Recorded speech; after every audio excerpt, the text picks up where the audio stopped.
Okay. Well, that was fun. So I don't know when I lost everybody, but now we're at another stream.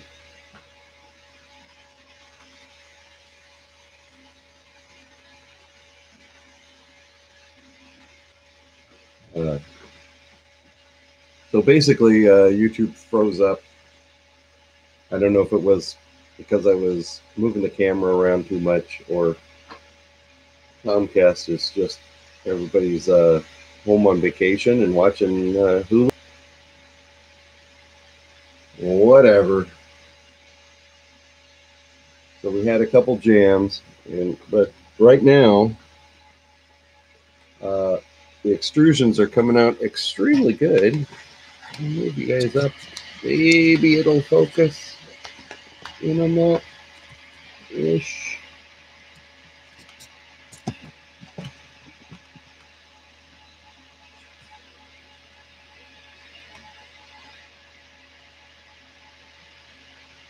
Yeah, you can kind of see it.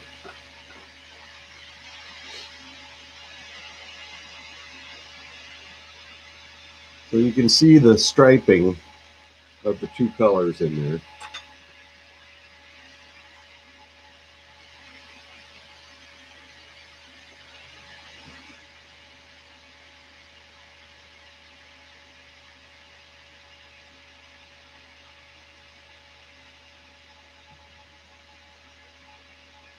And I can see that it's pulling the spool, filament off the spool, so it's not jammed up.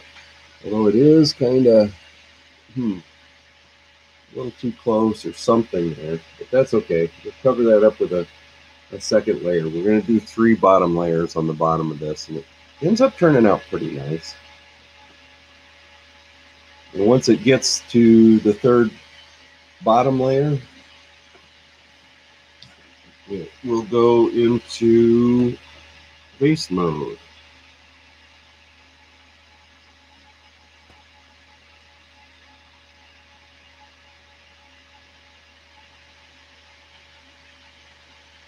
Okay, I feel that both filaments are feeding.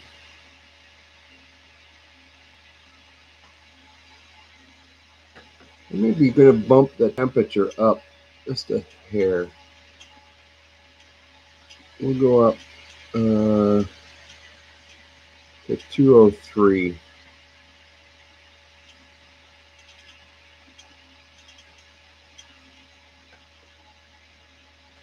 See if that doesn't smooth it out. This is blue and silver, but we're doing a bowl actually. I think I got to reslice the dragons and take out some of my retraction.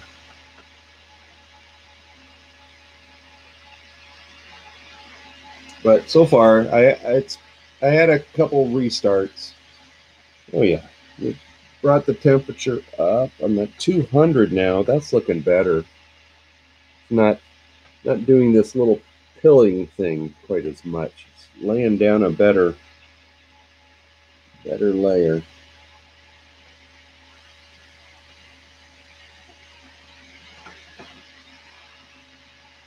Make sure the blues. Oh yeah, blues still coming out.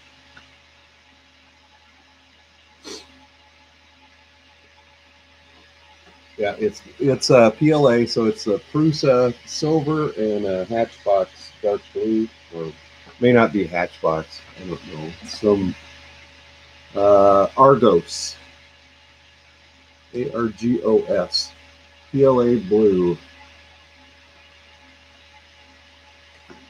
It's a nice dark blue.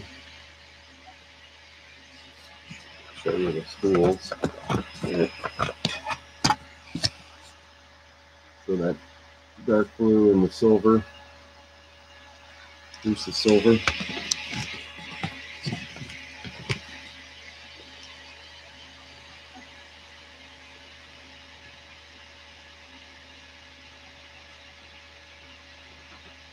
Yeah, so it's not glittery, but it'll be interesting. I don't know how the metallic silver is going to turn out.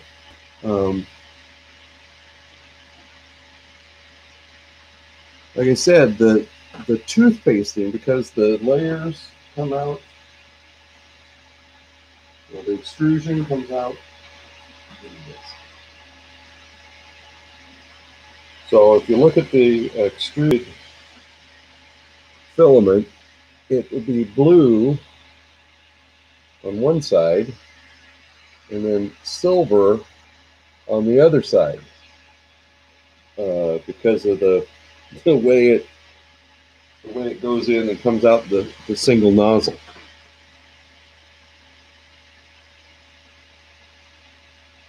So is the audio not too choppy? Let's see how long it holds up. It bombed out on my other stream. And I'm printing the first layer prints really slow, just to, this bed does not want to hold position, but so it gives me more time to fine tune things.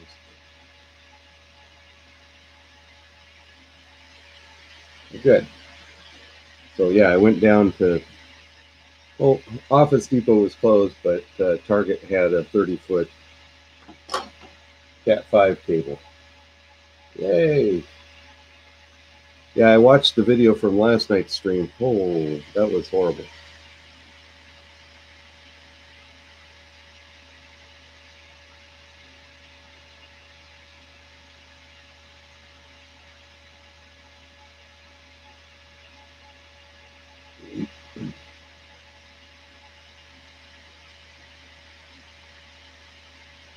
So how many parts does James have left on his printer to go? I say he's printing the top part. He's printing something else on the CR10S4 or whatever it is.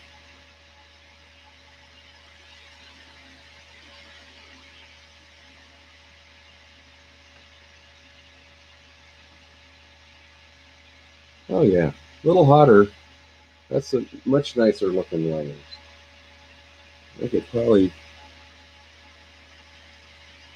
turn it up a little bit more, but we're okay there.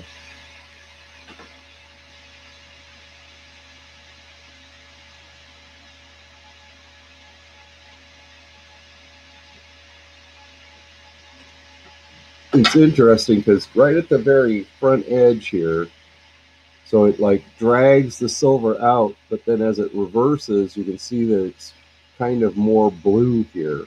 It's that end of the filament. Yeah, cool. 5 parts. Okay, that's gonna be pretty cool when he gets it all done. Hopefully, it'll run good for him and be accurate.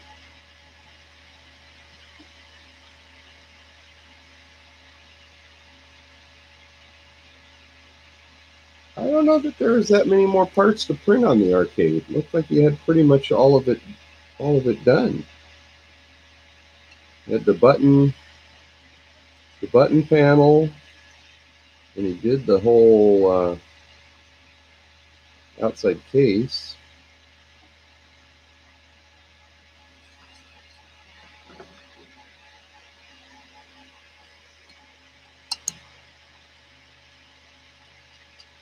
You know, watch me screw something up trying to get all these little pieces out of there.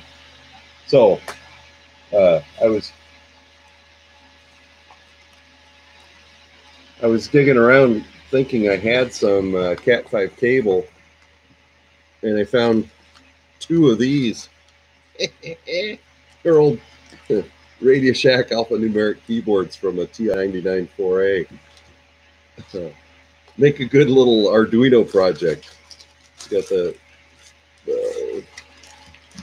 keyboard layout. Takes 15 pins, and you can scan it and make your own retro keyboard. They're nice.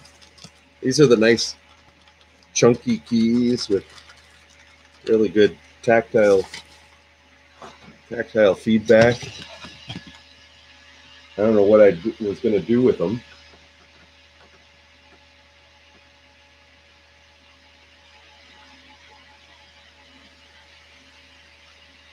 Be kind of cool to make a Arduino powered USB retro keyboard for my Pi.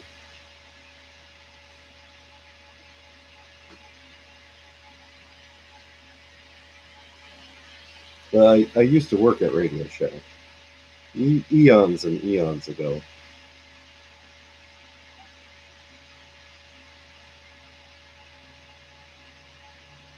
In fact, my first computer, I still have it. It's a Tandy Color computer.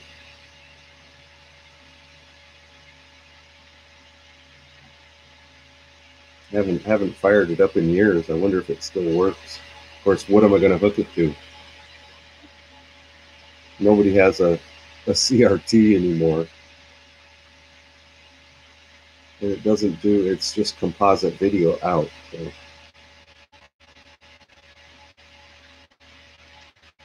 Yeah, it's nice in the part. I don't know. Some of the franchise Radio Shacks are still in business. There's a franchisees that are still licensed to use Radio Shack's name and stuff, and they're still doing a good business because they're kind of in remote areas of the country where internet's not quite as big a thing. You know, out where there's cattle ranches and stuff, they still have. Oh, yeah, I probably did.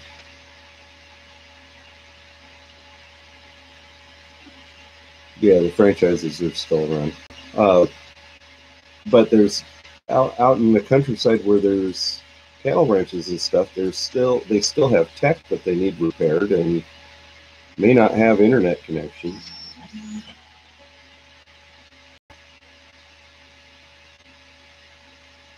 I wonder if you could use a Arduino and take composite in or hack into the Tandy and get the digital inputs to the composite, because it's just got one of those stupid little encoder boxes in it. Well, that's Comcast for you. The awesome service. And they want to try and sell me more speed.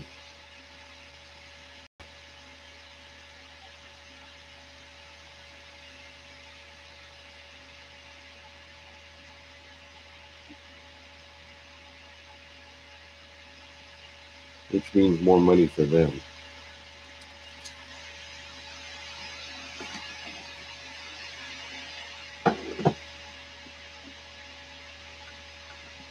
Okay. I'll keep from moving the camera around too much. That probably doesn't help anything.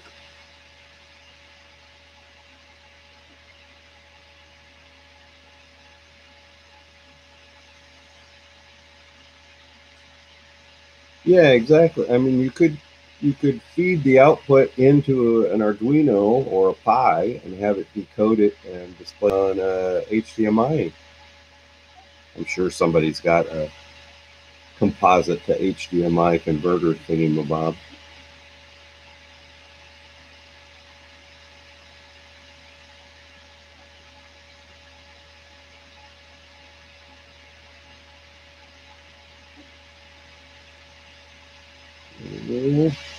So I'm listening to this here, seeing if I hear any skips on the extruder. So far, it sounds good. Because with the extruders mounted way up there on top of the frame, it makes kind of a telltale little thunk when it skips.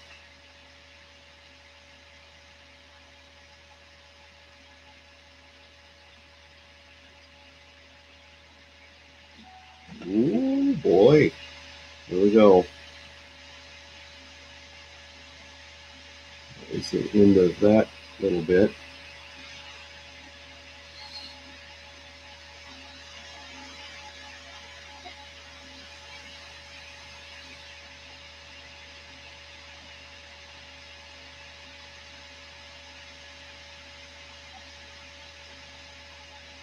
Oh, just another 10 minutes and we'll have the first layer down. We're speedy.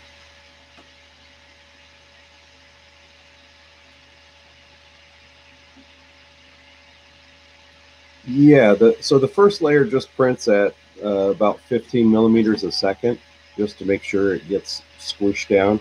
And I didn't want to push it too hard because I'm using the fat layers. It's a 0.4 nozzle with a 0.35 layer height and a 0.8 extrusion width.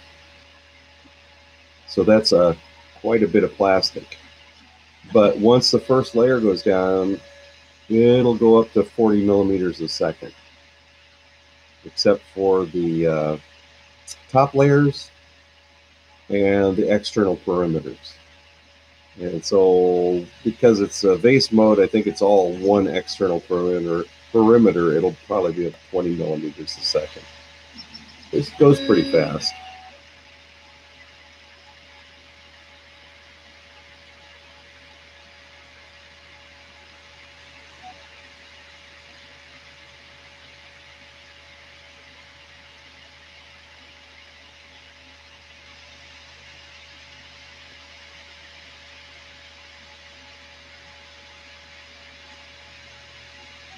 And this will be an interesting color combo. Um, Kind of a steel gray blue.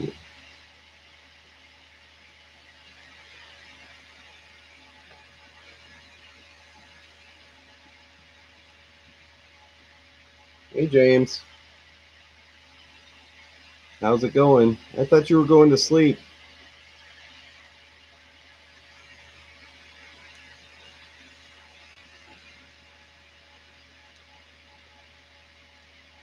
You decided to mix it up, did I? Yeah. Oh, yeah. That clay extruder. I would love to have one. I don't know what I'd build with it, but it's still cool.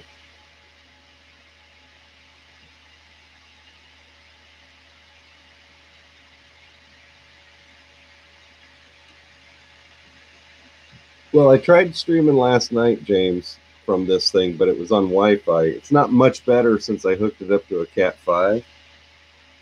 Still glitchy and audio drops out, and they were saying my video is checkerboarding, but in my defense, it is probably an 8-year-old HP laptop that I'm running this thing on. Oh, Wi-Fi? Okay.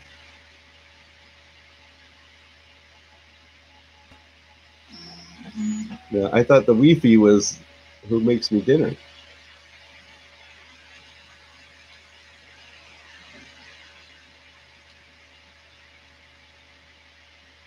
Yeah, but Apocalypse, I don't want to generate a composite signal. I want to take composite video in and display it on HDMI or S-Video.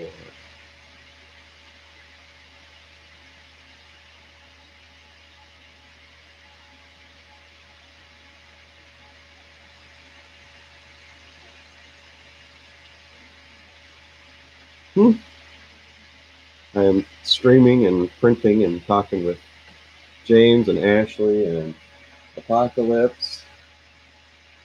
My Wi-Fi is here. Ask me what I'm doing.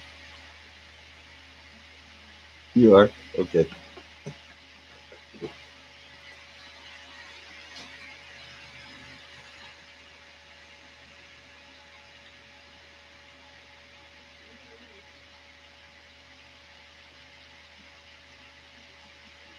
I just looking in there. Got this much more, and then there's some over there. So they're not wide sheets, but there's enough to do some more. So maybe next weekend we'll get the pig stuff or whatever put up.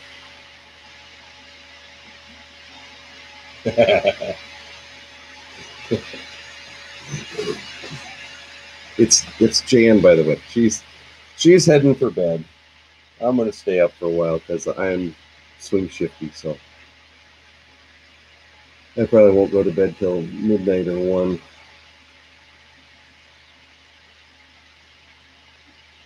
She doesn't like to be on camera or have her picture taken.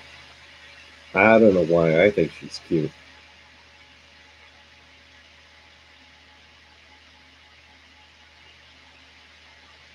All right.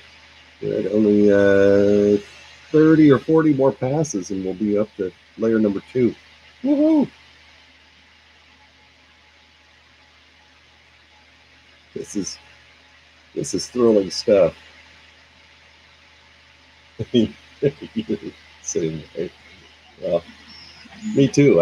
I try not to put my face on the YouTubes too much because nobody needs to see that.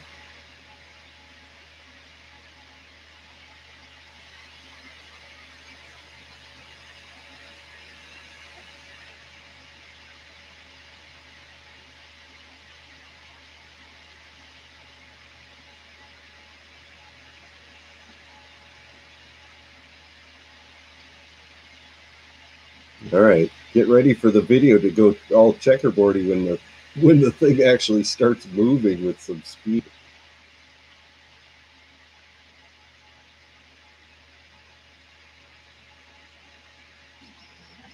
Woo.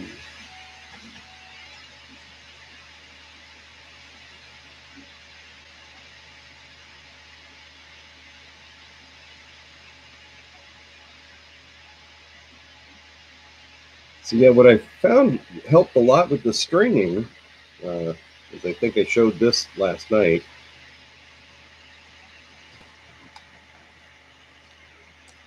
That was one of my first prints off of the Zone Star. that's that's filament in after having been in a transporter accident or having relations with some kind of tribble or something.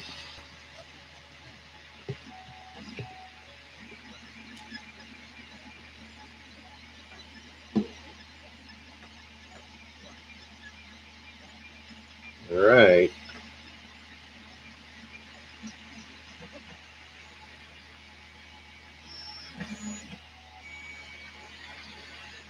Oh yeah, you guys are sitting pretty close to the print, so you get all the really cool.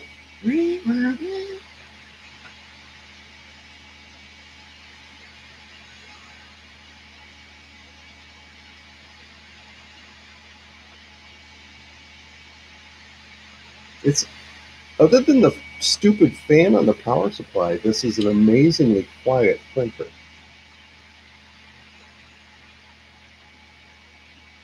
It doesn't have near the resonant rattles that Prusa Mark II does.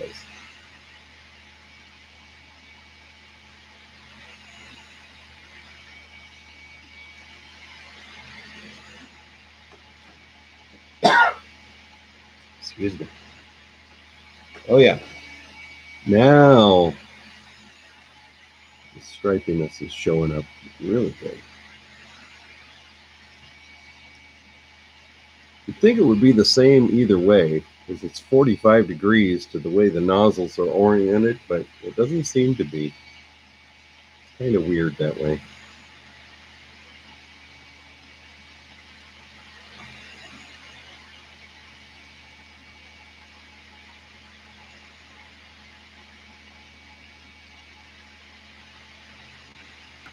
So this is the bottom layers are virtual nozzle number 7, which is equal parts uh, silver and blue.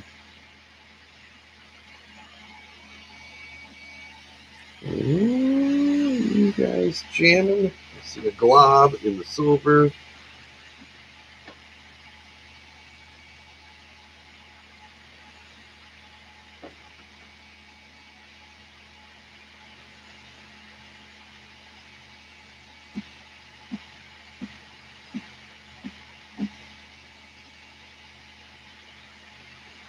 Come on. Oh.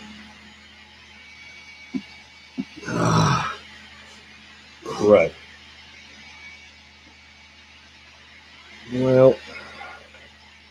Well, the silver just plugged up, so it's not printing anymore. Dang it.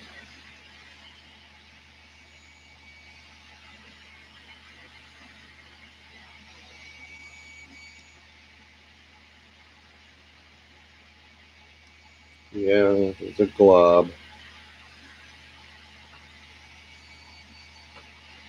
I don't know why. Well, now I gotta stop it. Dang it.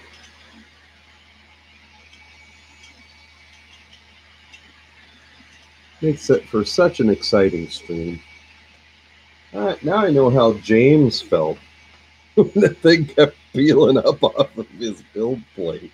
Holy cow.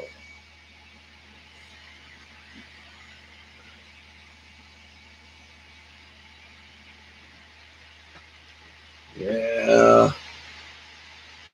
Okay. Let's move that.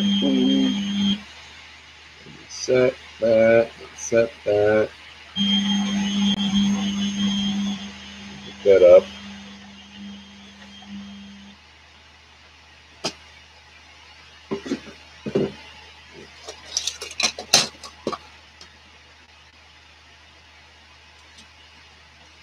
I don't really want to take that nozzle off.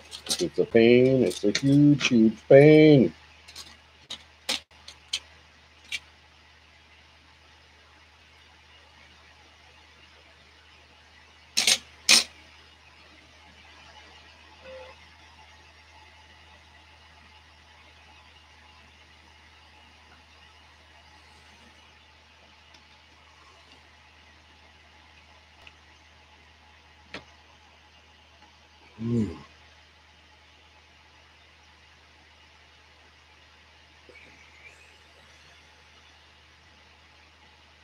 Oh, now I need to find my needle nose.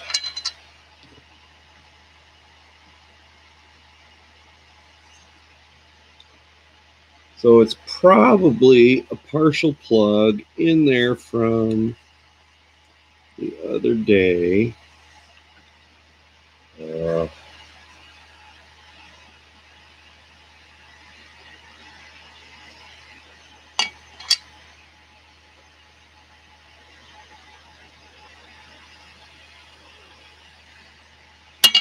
Hey, giving yourself some more room. So you guys probably can't see. Oh, ouch! Except for my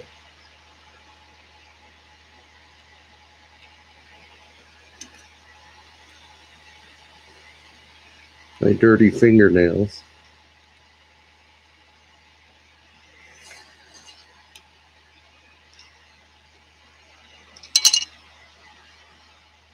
All right, 207.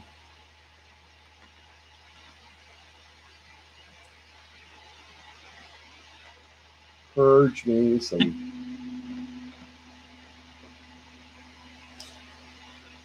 filament through there.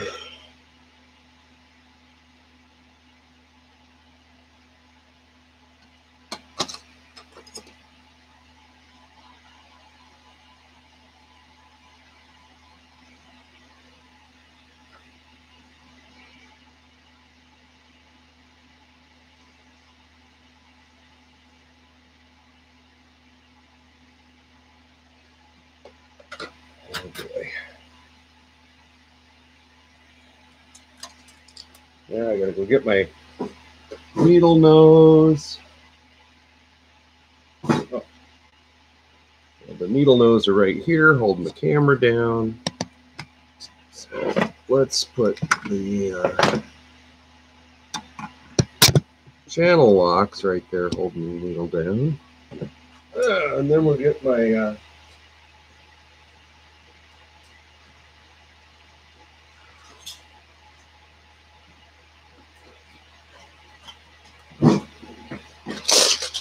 handy dandy tool for doing cold pulls on the zones on the site, the Cyclops hot end.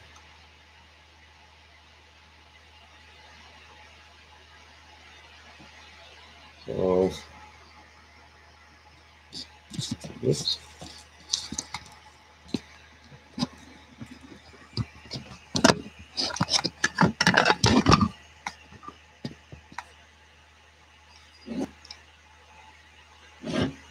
Yeah.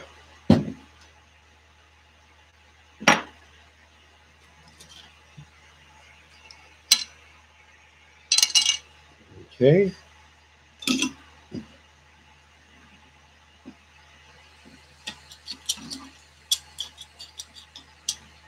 Come on.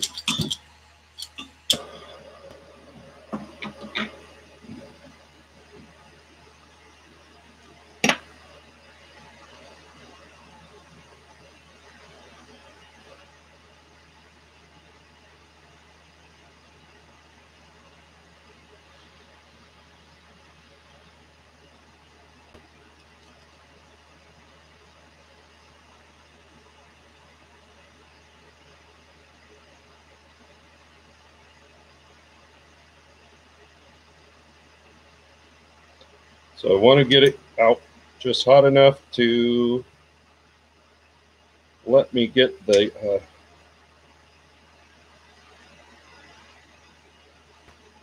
filament down in there and extrude a little bit, and then pull back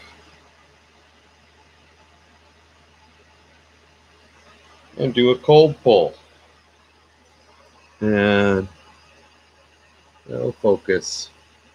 Well, anyway, it did pull out a nice clean pull out of the nozzle, so we got that.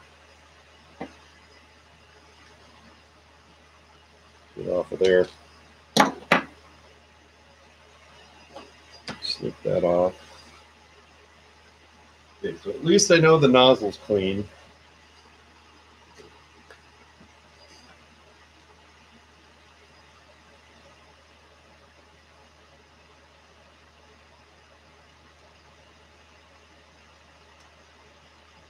Yeah. Shut that off.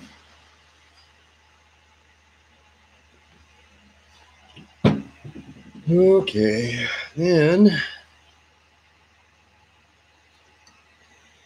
yeah, you can kind of see how the filament is coming out of the, heat going into the nozzle. So the silver side and the blue side. Okay, now this is the tricky part. Oh boy.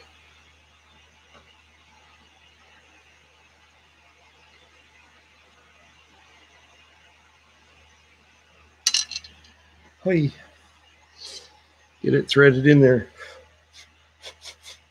before it gets too hot,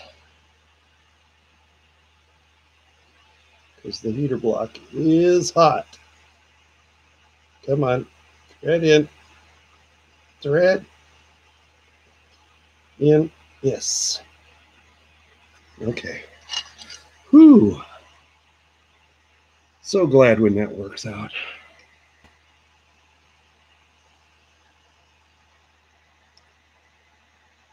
All right, there we are. And we're going to feed some more filament through the nozzle.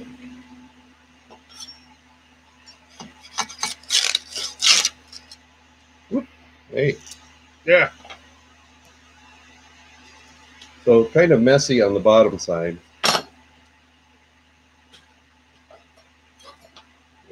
That. Wrench back over there. Another wrench back over there.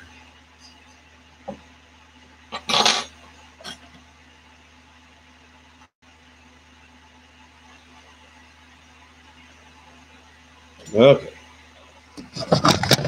Back to the screen. Get back to the printing.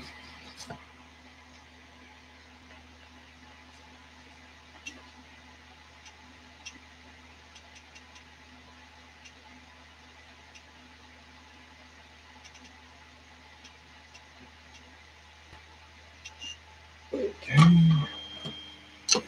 Wait, here. Here.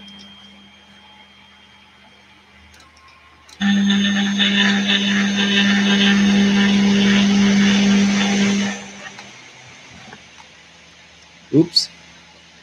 Had that a little too close.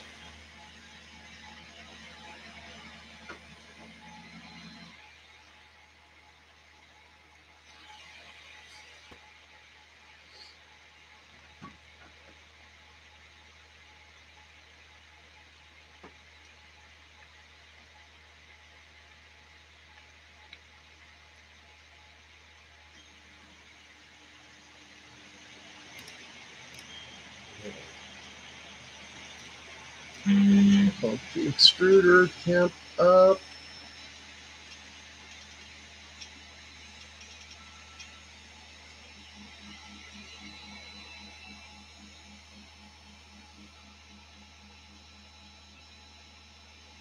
Let's get in the blue.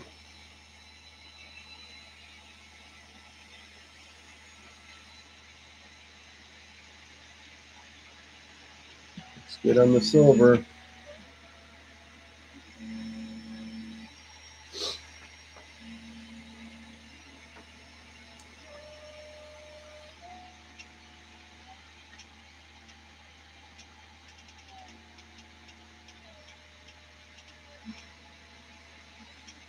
Well, we'll speed up the first layers a little bit.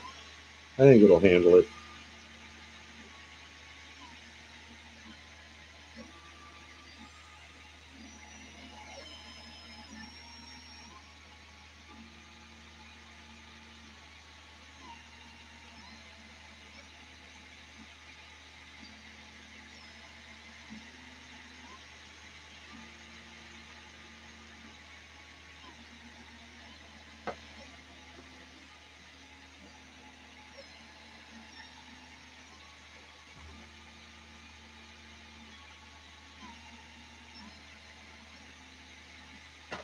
Okay.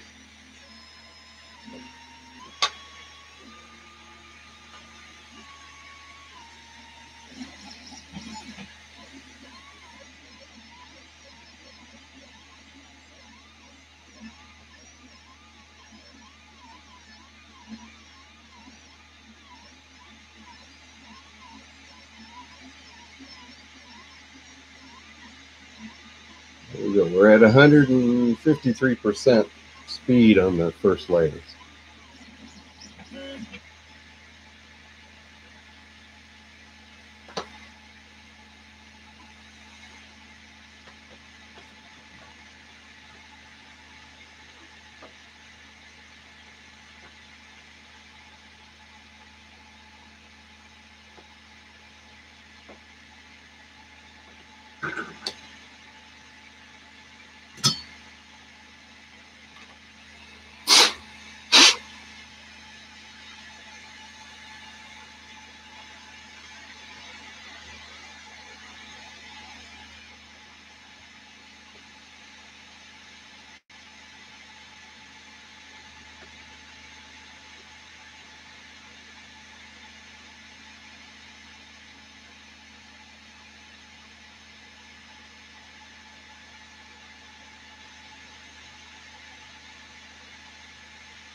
Yeah, I'm helping push this silver through here.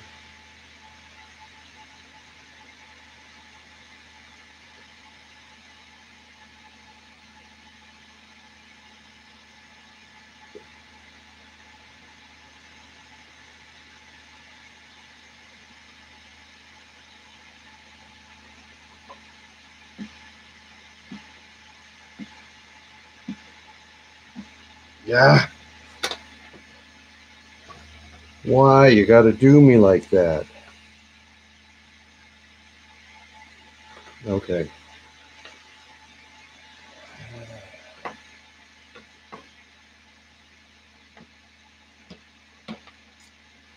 Okay, well, the silver's not cooperating. It's jamming up big time. And I don't know why. It was extruding fine.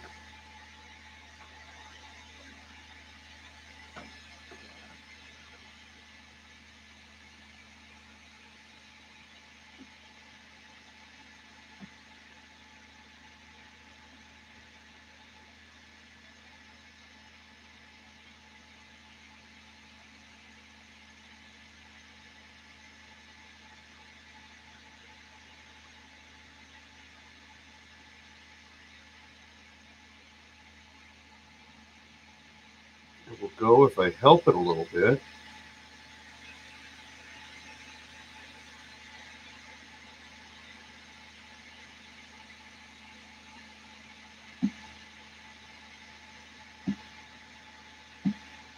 Nope. It's just not. It's just being a pain in the butt.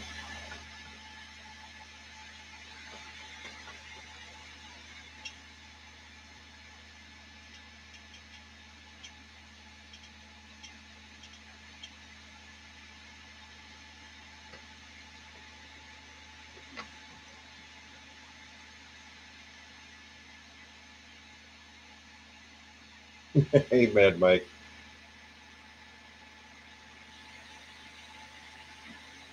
No, the silver's still not working. It's kind of working, but it's not working well. So this is what I mean. Like when it's printing good, it's not a bad printer. But then that about the other 90% of the time, I just feel like hurling the thing across the room.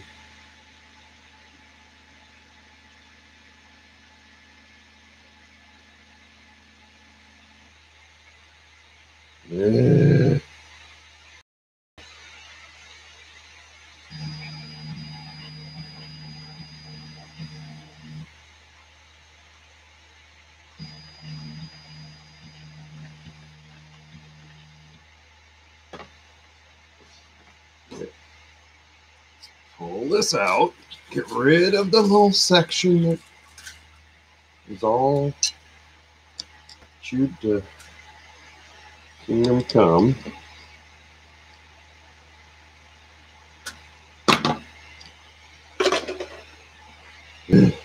Okay.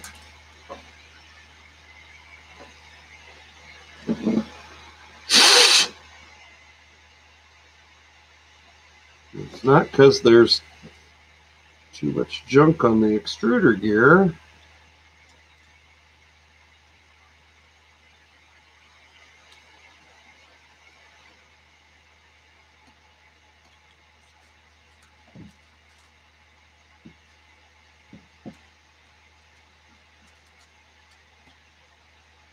Okay. Put that back down in there to 7.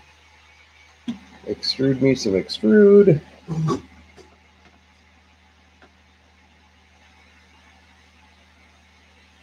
Maybe we want more heat. And it looks great when it's just extruding in free air like that.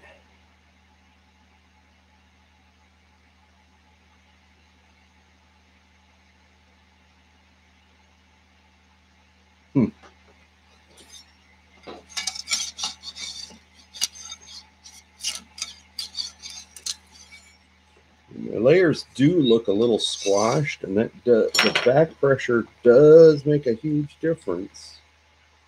Sorry if I'm moving you guys around. Oh. So let's crank that down a little bit more.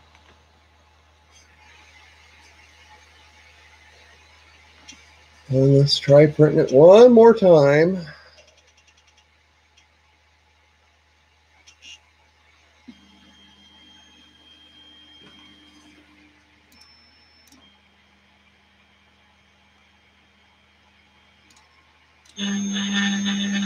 Yeah, well, I don't have an adjustment on my Z offset. That's the problem with this thing. There's no live Z adjustment. I wish there was. Oh, that would be so good. Yeah, but I'm not reslicing. I printed 4 of these bowls already with this hot end, just different filament. So it should, you'd think it would print it again. You'd think.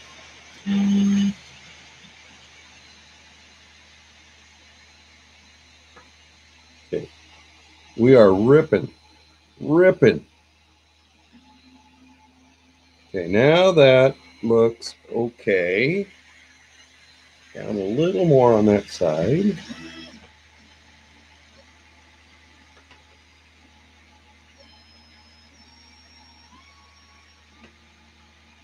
Okay, so this, the purge stripe at the beginning looks great. Right here. Blue down this way, silver on its way back. Okay. Is it too much drag on the spool?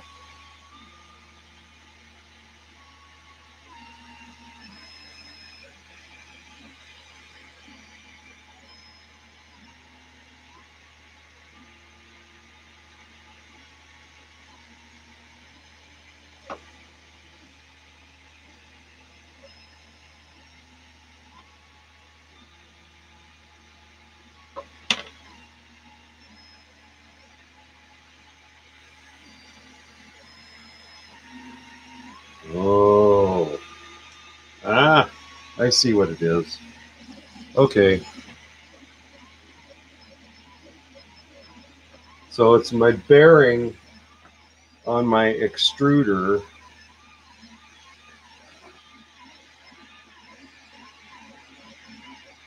Aha. Okay.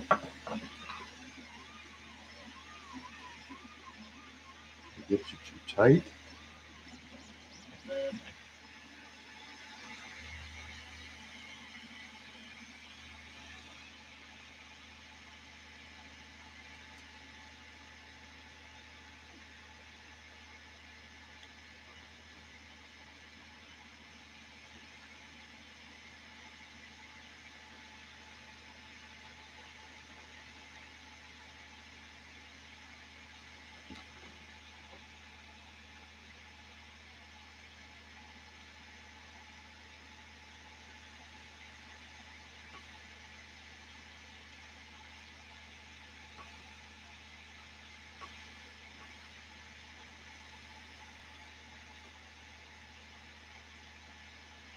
Okay, it's moving now. Let's see, it's moving. Looks good.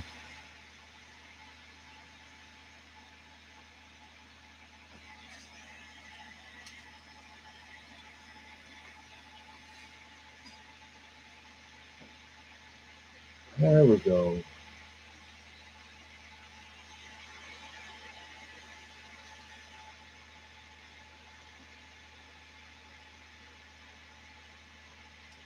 So, Mad Mike, there's a couple different ways that you can adjust the Z offset on this. You can adjust it in the slicer, which I don't like doing that because it means I got to reslice every model that I want to print. There is also in the main menu of the Zone Star, there's a section called print surface or something like that, and you can set it up for a custom print surface, and you can adjust your Z height in there as well.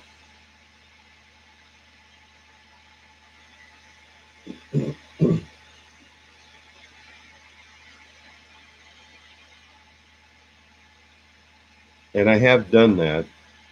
The thing that frustrates me is that I had it set. I did the prints yesterday. I've been printing little dragons out my wazoo, and the bed height's been really, really consistent. But then when I came out here to try and start the first dragons, it started working good, and then I started the first bolt, and it wasn't sticking at all. So part of it has to do with the way the rollers for this bed, the fact that it's an acrylic frame. Maybe it heats up and changes shape. I don't really know.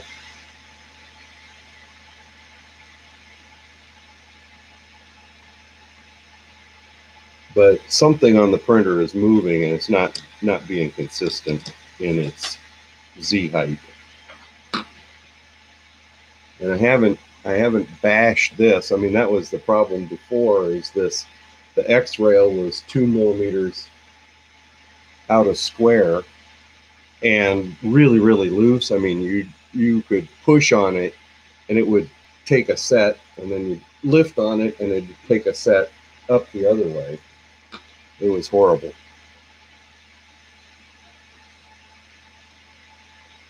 So I tightened all that stuff up. Now this is looking good. This is looking okay. So we've got nice, even. It's not quite sticking down there in the middle.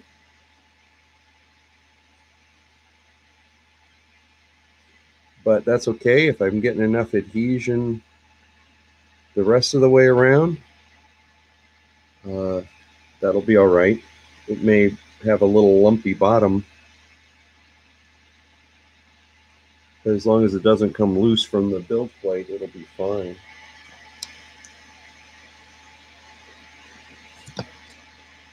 There we go. Spend more time chasing problems if you lose the bed once leveled. Yeah, well, my problem is that the bed's not really level. If you watch this when you run the rollers back and forth, the bed sits there and rocks like this. So other than the very center of the bed being kind of sort of where it's supposed to be, I wish they would have made this out of 2040, the wide ways, and space those wheels out further so that this wouldn't, I mean, you push out here and this whole bed just rocks like crazy. The bed itself, I've taken a straight edge, heated it up, laid it on there. The bed itself is pretty flat. It's the carriage that it rides on that's causing most of the problems with it.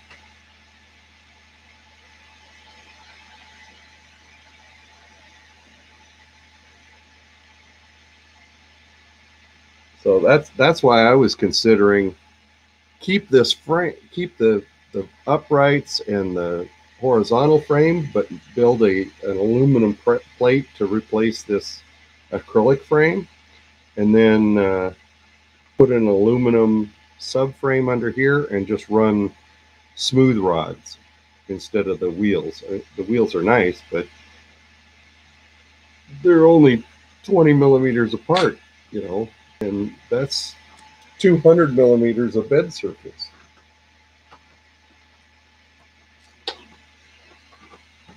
No, it's not much force on it when it's doing this sort of stuff, but you get a print up here 150 millimeters tall or so, and your X carriage is whipping back and forth and printing on it. It exerts more force on that print than you'd think.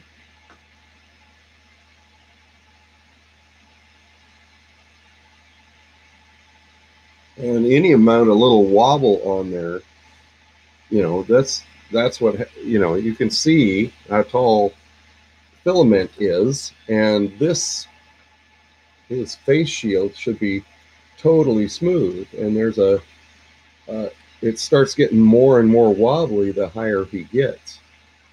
Now you look at the little pig, and the pig really looks pretty nice because it's a short little print. You know, it's got some artifacting and stuff in it, but this is a G-code file that came on the SD card. But it's not a bad print for a first print, and I really hadn't tuned the printer up and gotten it all set. My gradient tower, let's see, yeah, you can kind of see it there. So there's a little bit of artifacting. That's at 40 millimeters a second. You can see the little jitters from the bed rocking and rolling when it starts and stops and changes direction. But it's not horribly bad. You know, I've seen a lot worse. Put the light on that, right? You know, it actually does a pretty decent job. But yeah, it's just frustrating that it's not consistent. Now this, that first layer's looking really, really good, other than where it's pulling up right there.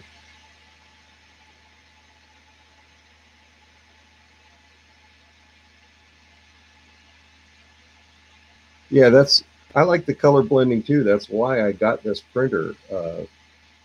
Chris over at Practical Printing got one of these and did some prints with it. But once he did the unboxing and setting it up, I never saw him do another video on it. And I've talked to him a couple times since then.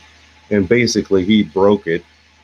Uh, I don't know how he broke it, but he put a single extruder hot end on it. And I don't know if he even uses it anymore or not. But yeah, I definitely wouldn't recommend to somebody to go running out and buy one of these things. They're pretty hokey. Not quite as hokey as a Hooney H6, but pretty hokey.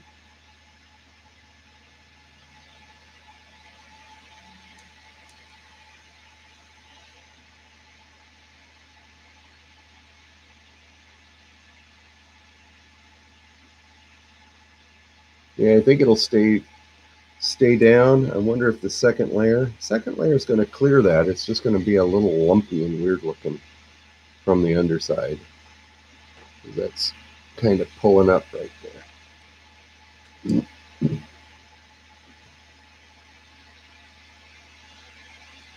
So I know James has a Zone Star. This is the i3 style with the rods and lead screws, the P802, PQ802, or whatever it's called.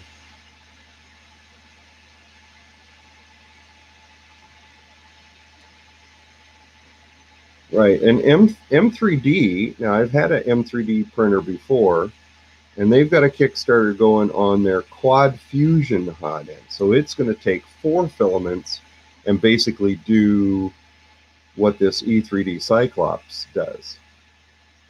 And I can only imagine what cleaning that out when you have a filament jam is going to be like. But we'll see. I'm not going to go in on the Kickstarter because I'm going to be waiting and seeing how that all turns out for them and see if it actually works and what kind of a pain in the butt it is. Although I would love, so if you think about it, if you had a good cyan, oh, you can't see them back there, but if you had a magenta,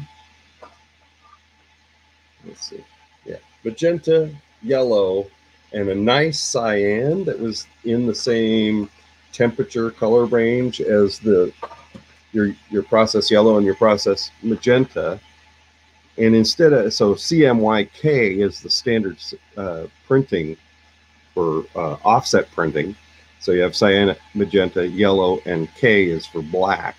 But in the 3D printing world, it would be cyan, magenta, yellow, and white. Because if you had really deep magenta, yellow, and cyan, you could lighten all those colors, and basically you'd get full color printing, or almost full color printing. You wouldn't have a real true dark black, but you'd have a true white, and you could do a lot of different shades and a lot of different mixing of the colors. They've got some videos. They printed a castle with a scenery, some trees. So they've got greens and water, stone gray for the castle. So their video looks like it's working, but really until they get something out into the hands of people that kind of out of the laboratory and out into the field where it can be used and abused and broken and put back together, we'll see how it works. Oh, a sick kitty. Sorry.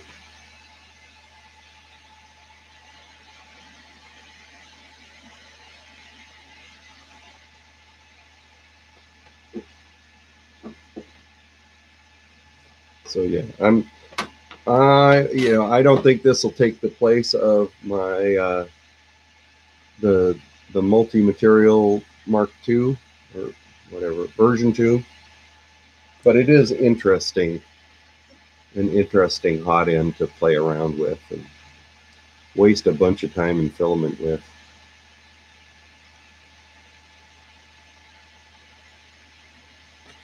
So, can you see that okay? Yeah, kind of. So that's where it's pulling up, bubbling up. But over here, wait until it goes back the other way. Over here, get the glare off of it.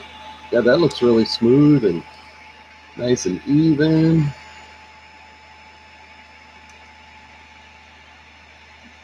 It's looking great.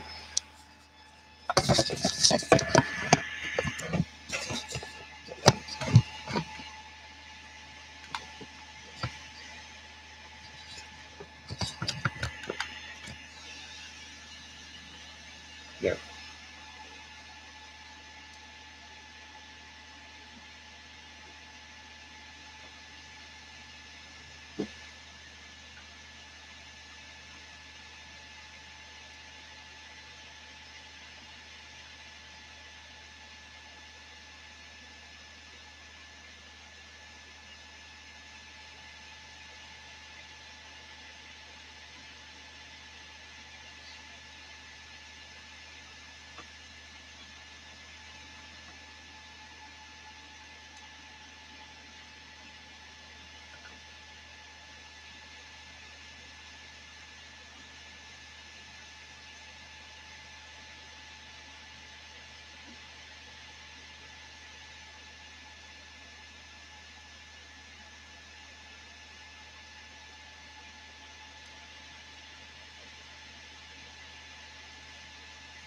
Yeah, actually, I don't paint my prints. I kind of like the look of 3D printed.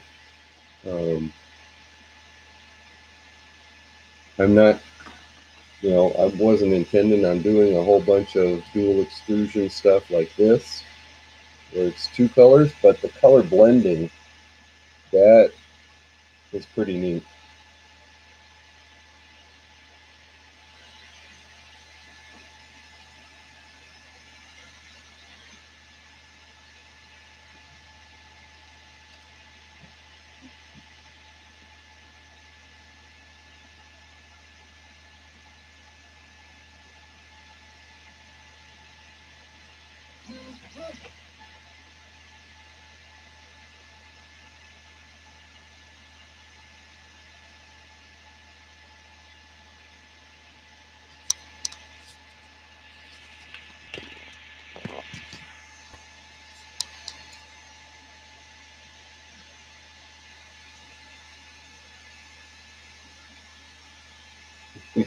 But yeah.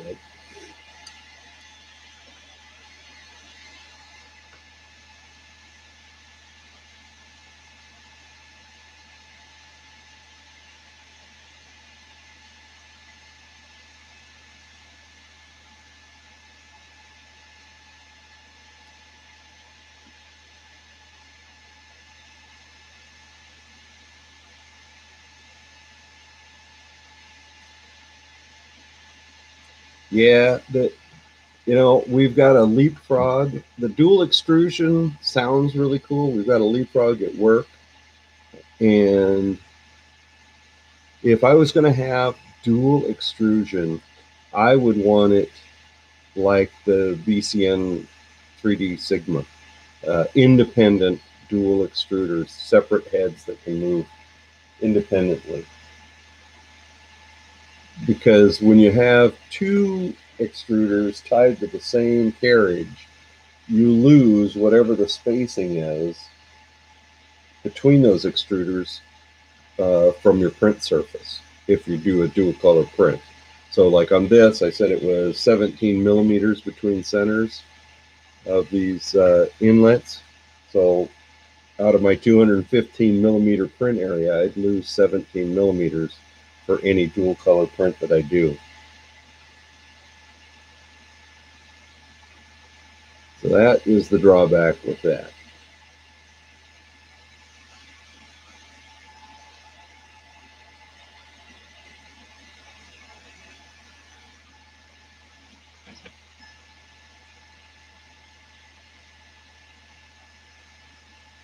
Okay. Hey, we're to we were where we were almost half an hour ago.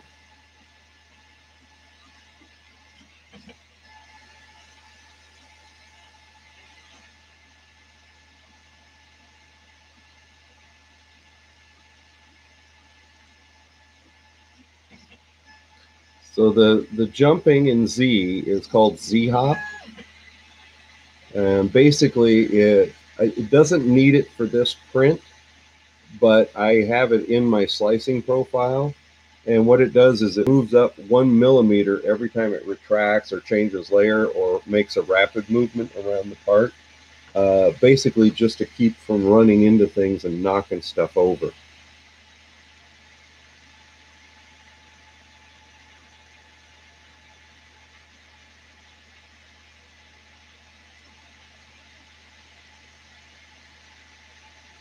So it helps with tall, skinny prints, prints that have, when you're printing with supports, I recommend using Z-Hop. Um, Prints with a lot of details, like if it had a bunch of fingers sticking up, where it had to move from one place to another to print. Like the dragons, they have the wings, their head, their uh, little spikes, and all that sort of stuff. So you're moving rapid moves from place to place on the model, and you don't want it running into the model and skipping a step or uh, causing that misalignment, that vibration. All right, red light. Have a good one. Thanks for joining us.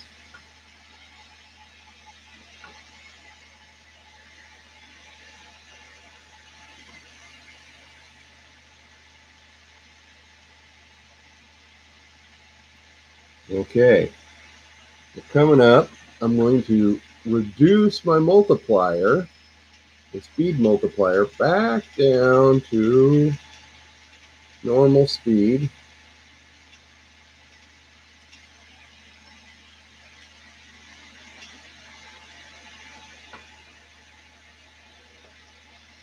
So when it hits the second layer, it doesn't take off like crazy.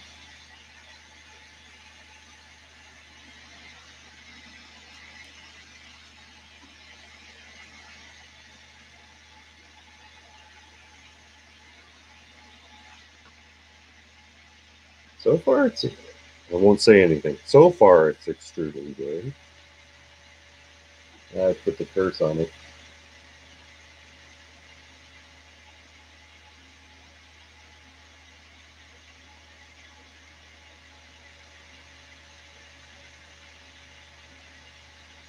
Yeah, it's cooling off rather quickly out here. About 80 degrees today here. It's nice. Beautiful weekend. I hope I get past the 20. It's only got to make it through 3 bottom layers, and then we're home free. Then it's base mode all the way. And I know it can handle that. It's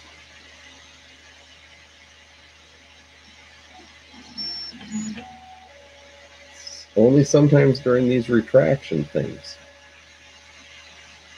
I think that it screws up. I may have to revamp my extruders up here. I think my either I don't have enough infill or something. It's maybe that extruder lever's not putting enough pressure or cocking at a weird angle or something like that.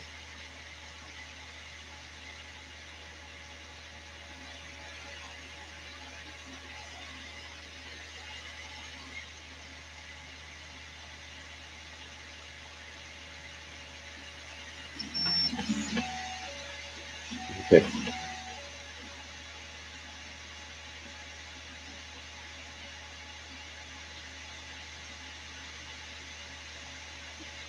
That's a little bit.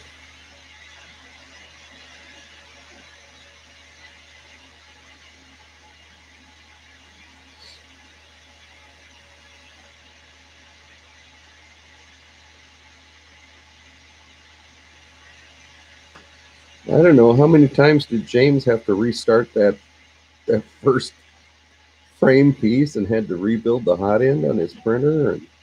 And we're not that deep in yet.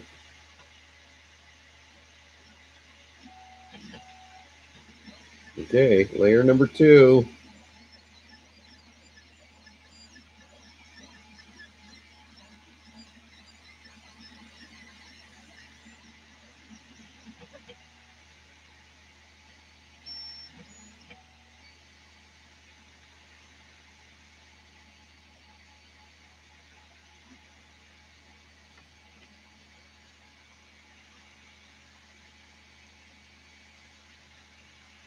That's looking okay. A little ripply over the part that didn't really stick down, but I think it's going to work.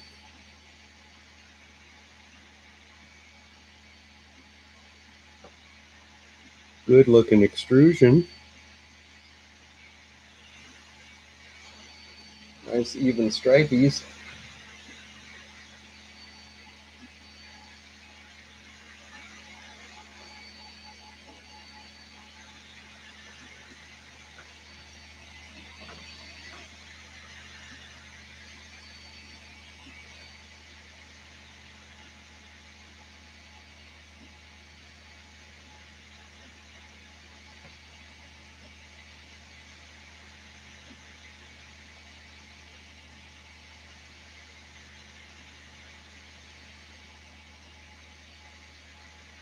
Yeah, this is not so bad. This is a good speed for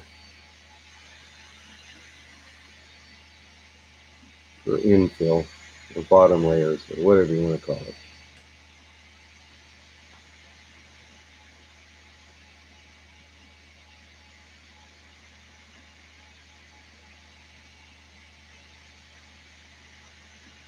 I'm always amazed at how much the previous layer affects the next layer and how many layers it takes to kind of level everything out and get rid of that artifacting. So like here, so like over here, where the ripples are, you can't see them from your angle, but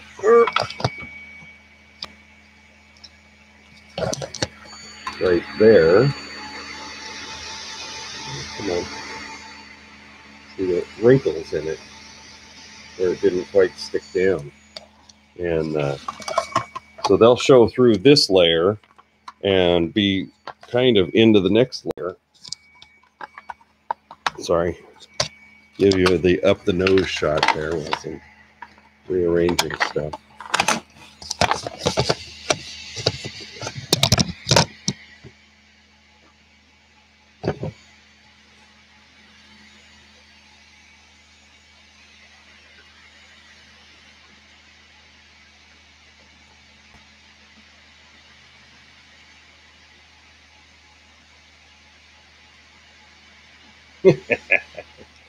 No. Although that might be better. There's a lot of hair.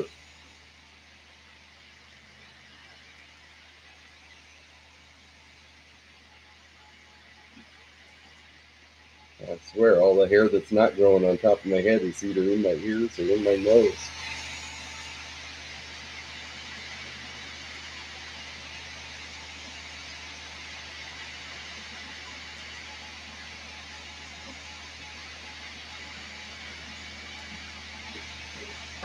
Sure, those are rolling pretty easy. So, all right. Well, this is looking nice now. Maybe I did have a little bit of a clog up in there.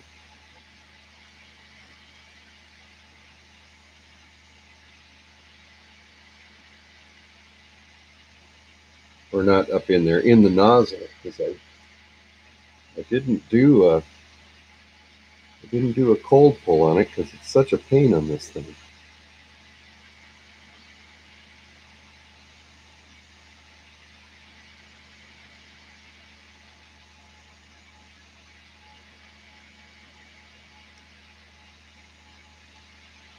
So the color mixing doesn't really tell you what it's going to look like at this point.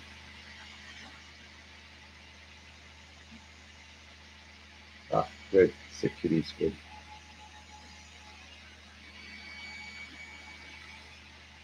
It'll be more interesting once it gets going on the sides, doing the rest of the vase mode.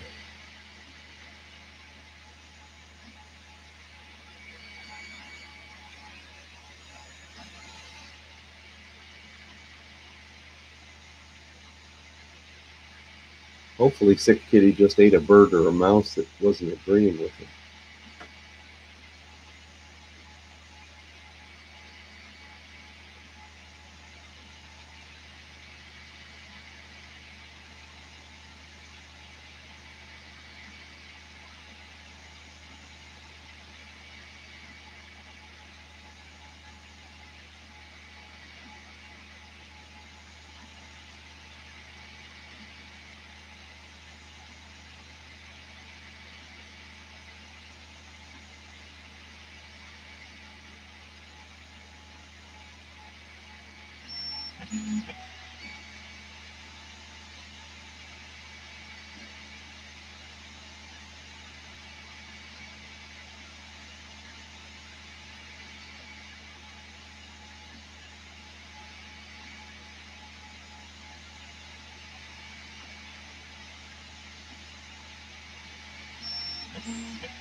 Well, what have I got in here? That's the other thing. I'm not running a wiper on these filaments before they get into my Bowden tube. Maybe I should. Maybe it's picking up cat hair or dust. How long is this print set for time-wise, considering the silver keeps extruding? Oh, poor kitty.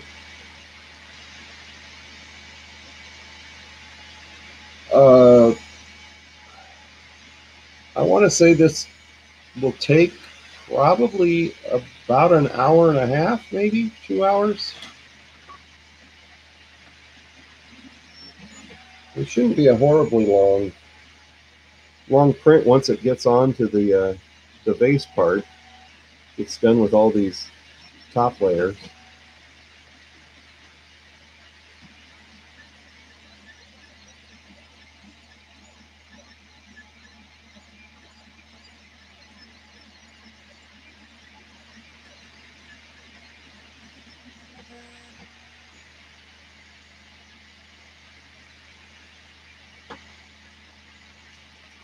Now it's going to be the blue that's giving me problems.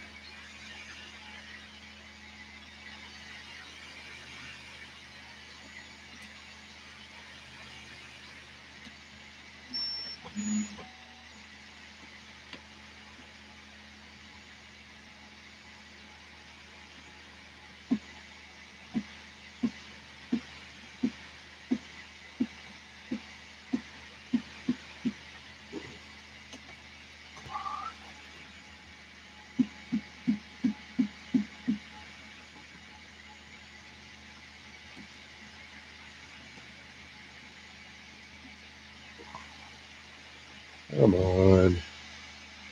Oh, you. Why? Why? You were doing so nice. Pause this. I can't.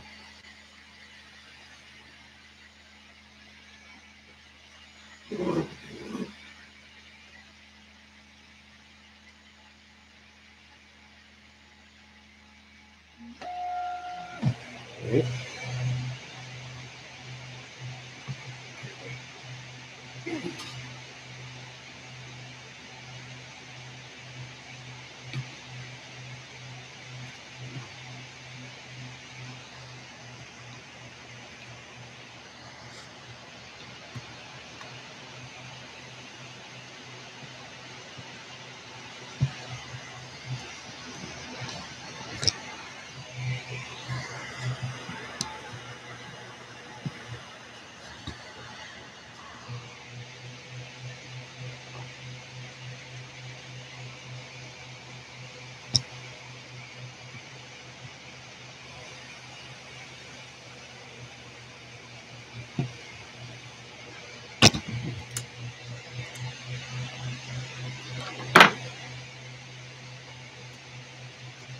If you're wondering what I'm doing, I'm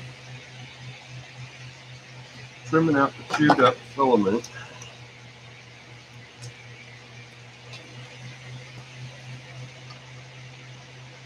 I'm going to try and get this thing restarted, hopefully without too many issues.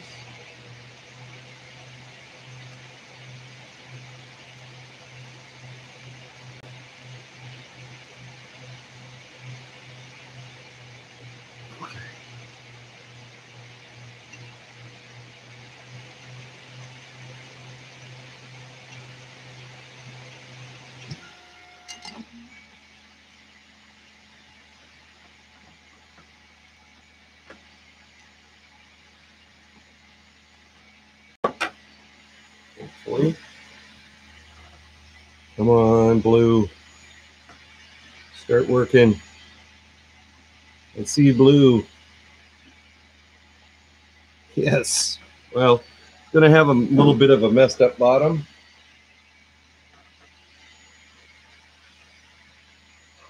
But that's okay. We'll let it continue.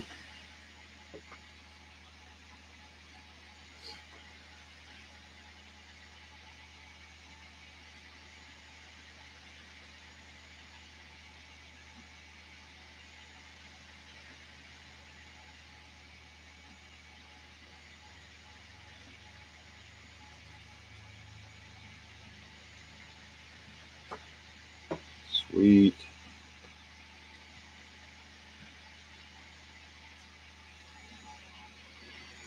And I don't know why. I mean, why? Why? There was nothing there for it to jam on. No reason for it to plug up and jam, and yet that's just what it does. Yeah.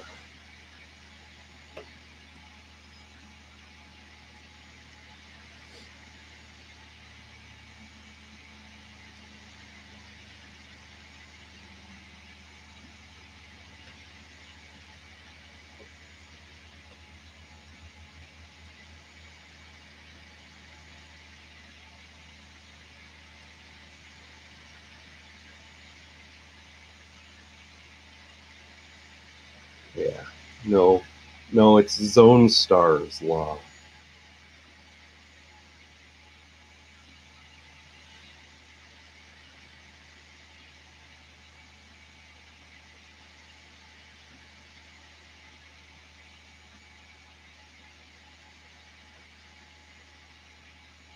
And it may be that this is one of the problems inherent with this E3D Cyclops. I don't know. I was looking online today to see about getting the Chimera hot ends for it and then running wires and having dual extrusion that way.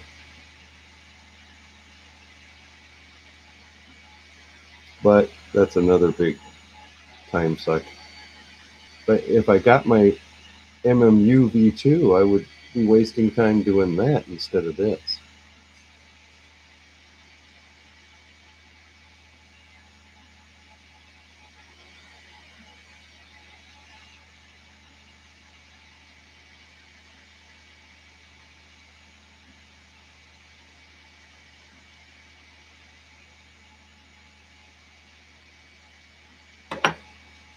So it's going to have to hop back over there and finish that first end, which will have nice layers and then scabby looking layers for that 20 millimeter wide swath there.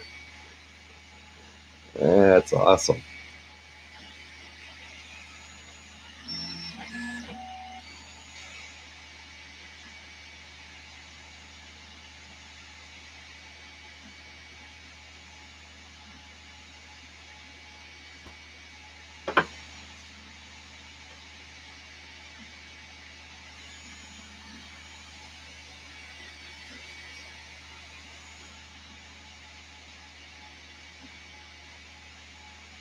I also wish there was a way to control the top layer so it wouldn't do what it just did. So it printed all the way from this side over this way, Then it stops at a certain point, jumps out, and then prints backwards for a little bit, and then it jumps past that and continues on. Why can't it just start way over on one side and continue all the way across?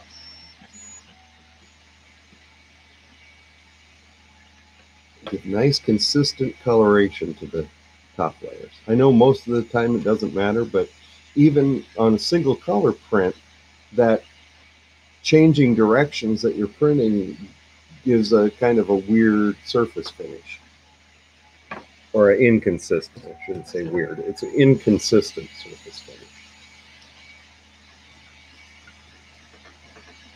All right, one more, and one more, and then fill in that little gap piece that they missed. Yeah, I know it's the slicing software. I don't know that, so I use Slick 3R. I don't know that there's a control in there to let you keep it from doing that. I know in Cura, you can turn off combing and do a whole bunch of other things in Cura to keep it, to make it do exactly what you want.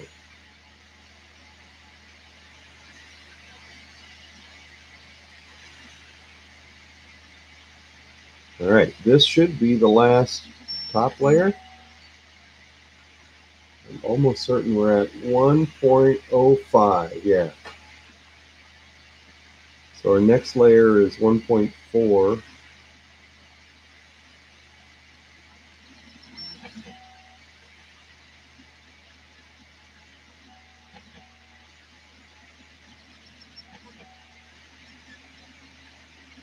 And I think we go for two trips around at equal 50-50 mix.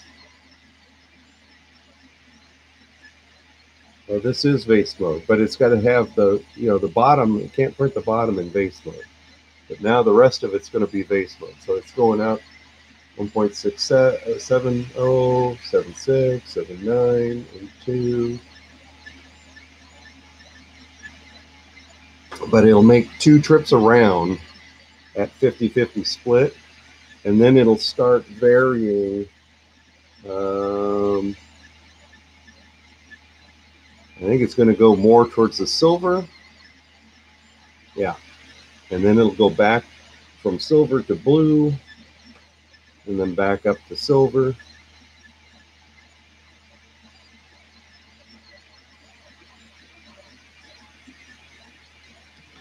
Oops. Sorry. Let's put this off of the end stop wires. Put this on here. You can actually watch it go around.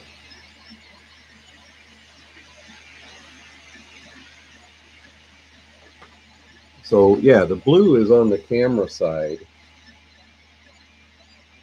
The blue filament comes through this Bowden tube that's nearest you guys.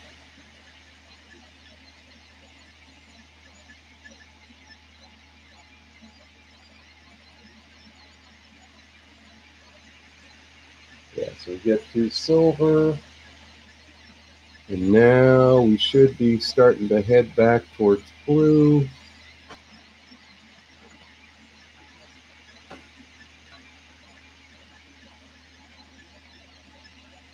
The extruder is moving.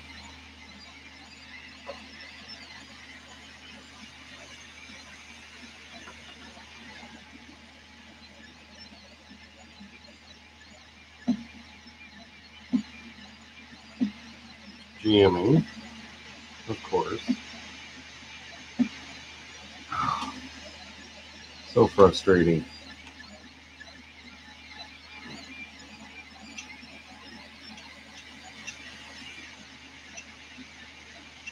Oh, that's why. So somehow when I pause the print, it may have dropped the temperature.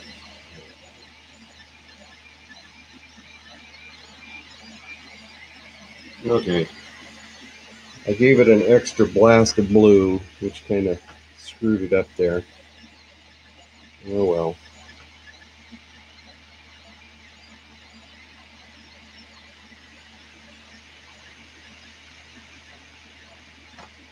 Messed up layers. Oh well. That's my life tonight.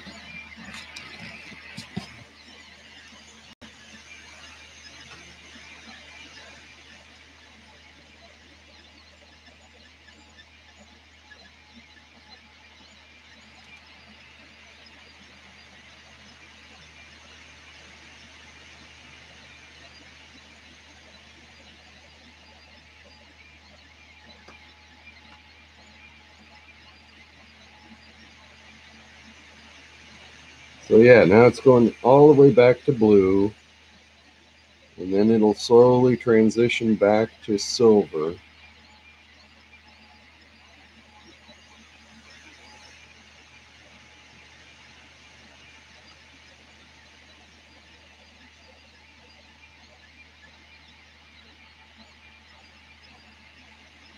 And it's starting to go back to silver already.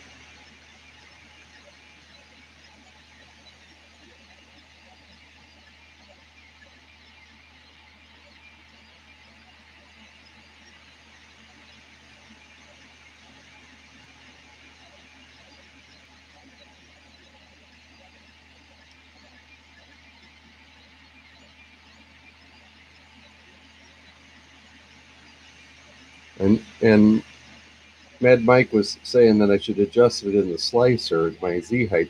The reason I don't want to reslice this G code is because I have to hand edit the tool commands at the layers to get the colors to blend.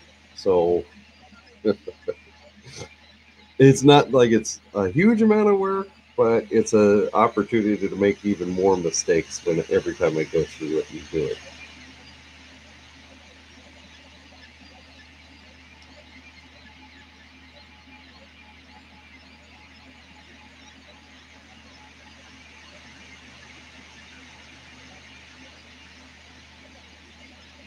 That's an interesting looking effect. Yeah, made to work. With these two opaque colors, the toothpasting becomes even more apparent because they are so opaque. So over here on the inside, you're looking at blue walls. On this side, they're silver.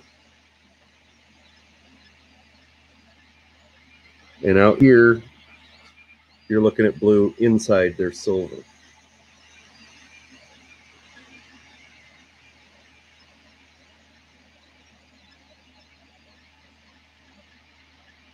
You'll really be able to see it once it gets up higher.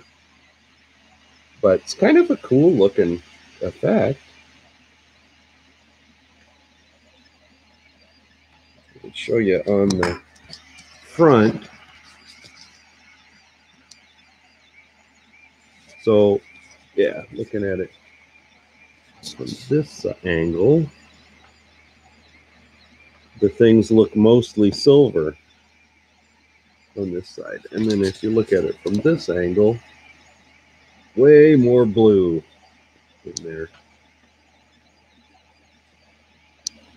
Right down, right in here. Oops.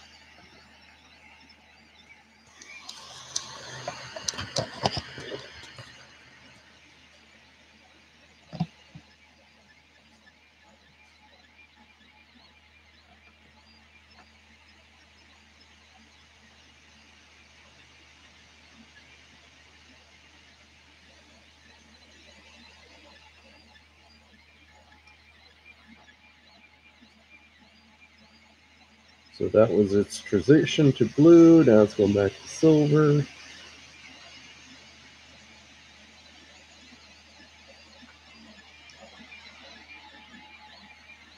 Blues, the silver's really cranking. The blue's hardly turning at all.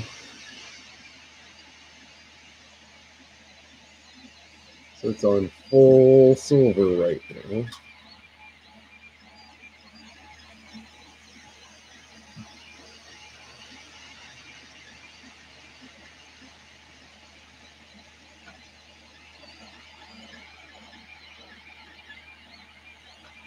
I'll let you know if I see the blue extruder move when it starts here.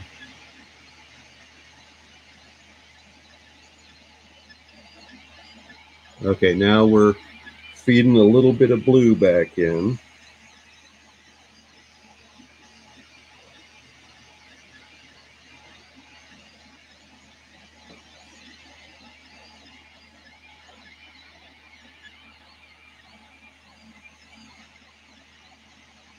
There's the blue coming back in. Yep, I see it. It's coming in.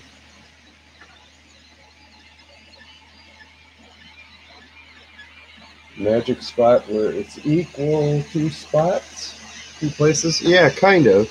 Like so, like right straight at the front and right straight at the back. It's going to be you'll get the most even blend, but off on this camera side and off on this side, it'll be the unequal blend.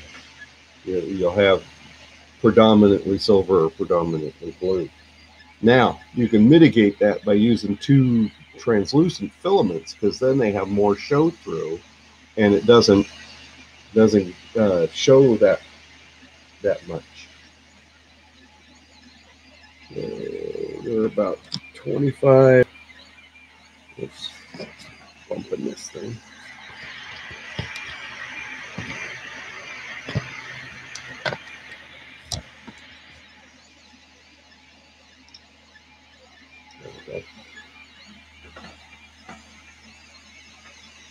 Almost back to 50-50 split right there.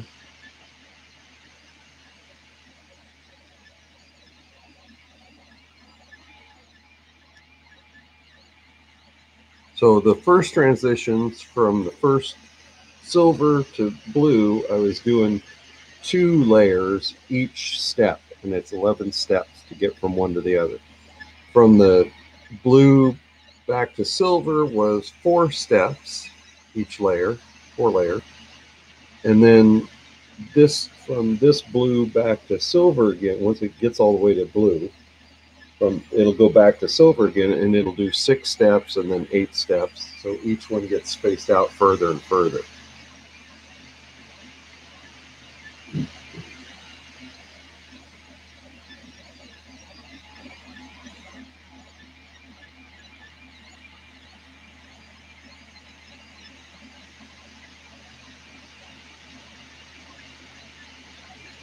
So now we're to, oh, it's still more silver than blue. Silver's going a lot faster than blue.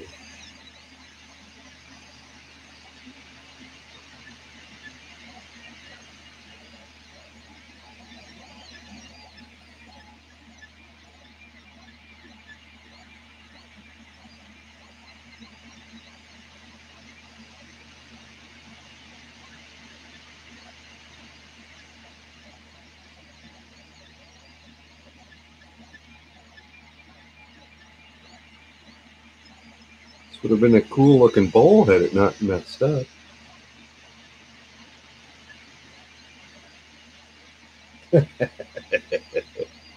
Maybe it's a long ways to the basement to get the kitty litter.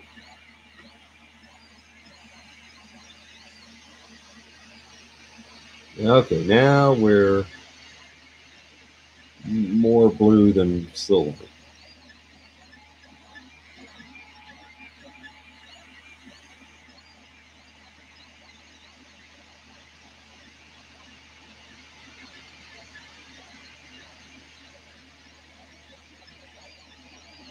So if Ashley's wondering how long, it's about 33% right now, as far as the total time for the print. I don't know, but it's time. Total G code for the print.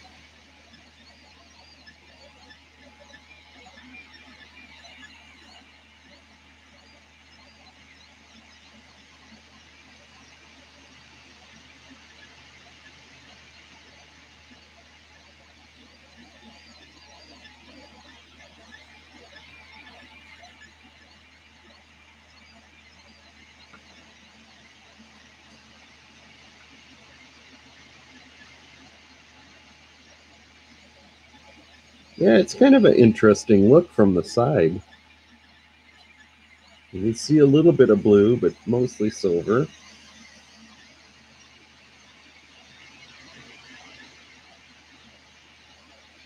Still on this side, it's mostly silver.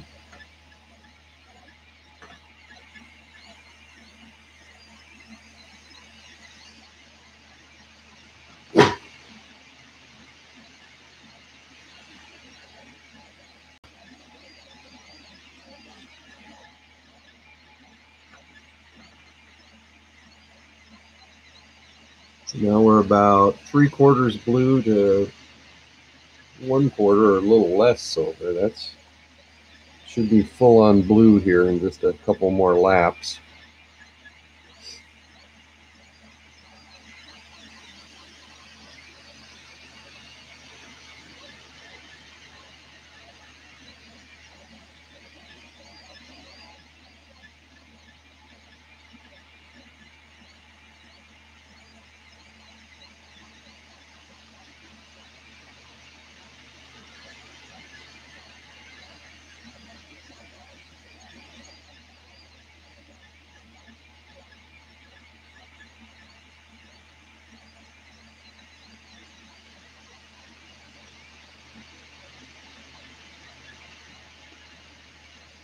Well, at least the stream's not breaking up and freezing.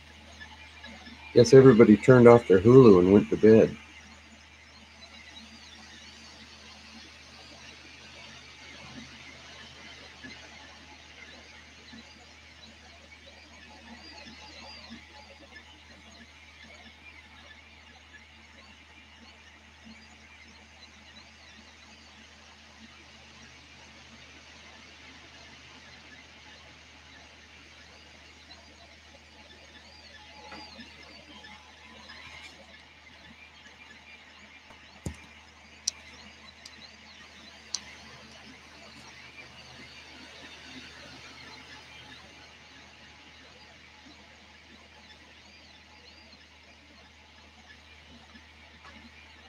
A little buffering, not much. Oh, that's good.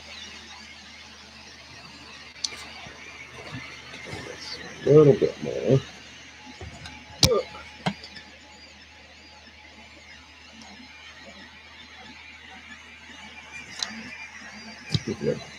Maybe get it to focus on the bowl instead of the hot end.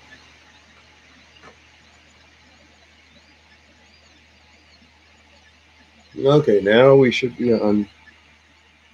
Yeah, we're full on blue. The silver extruder's not even turning.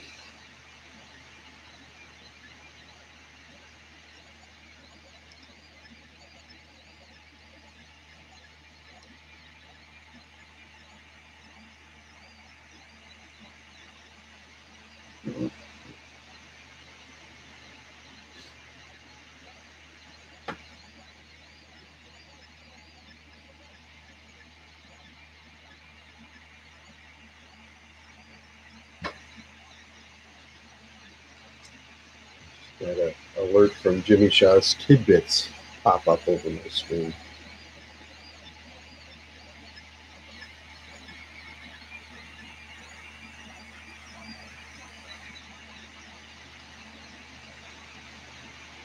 Okay, silver's moving again, so we're heading back to silver. Not seeing any silver in the flow yet. There it is. Starts right out here.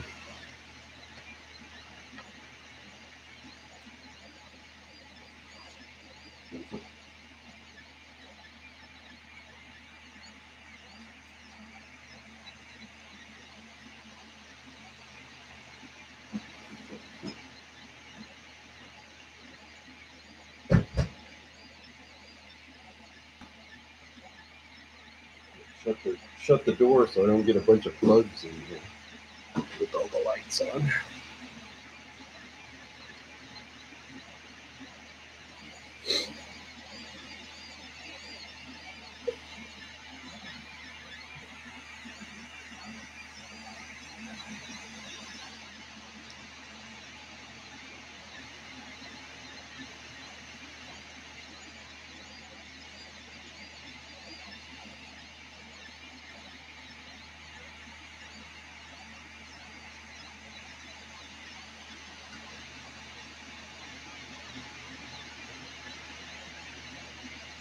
Okay, we're at 46.7% of having the bowl done.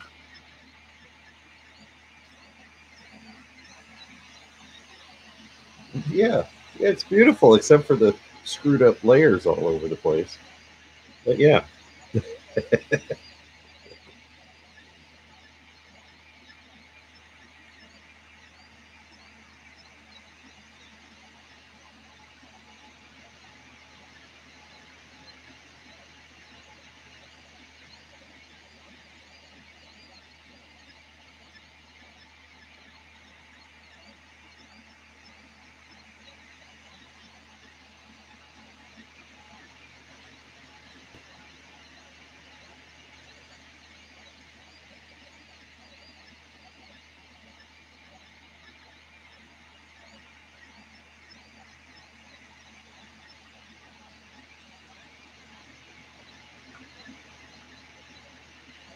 Yeah, this is pretty. I like this blue, this Argos blue.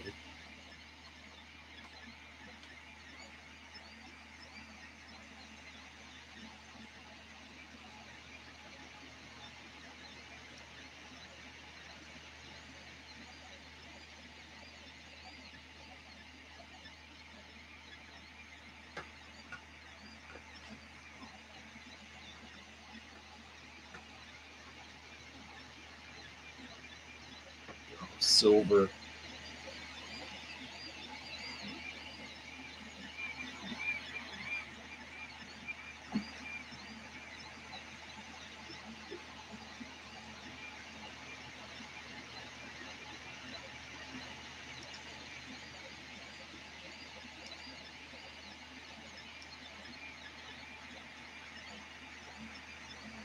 Well, it never fails. Your printer's always going to misbehave, just like every electronic device. When you want to show off what you can do, yeah.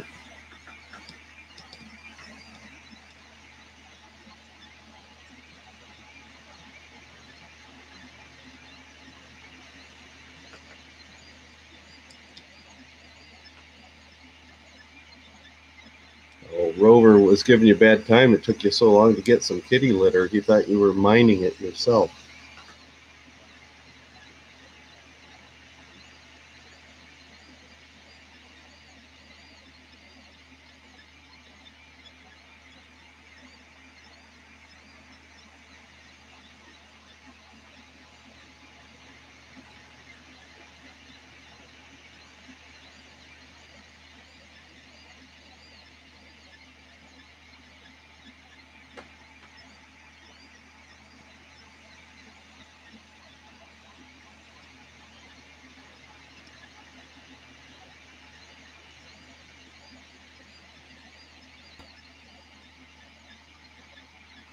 I don't know. Maybe I'm going too fast for this particular color, or maybe I need more heat in the filament. Maybe this is just stiffer filament because it keeps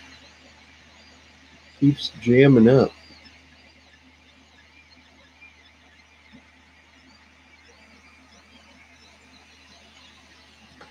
So we're at 55% done with the bowl.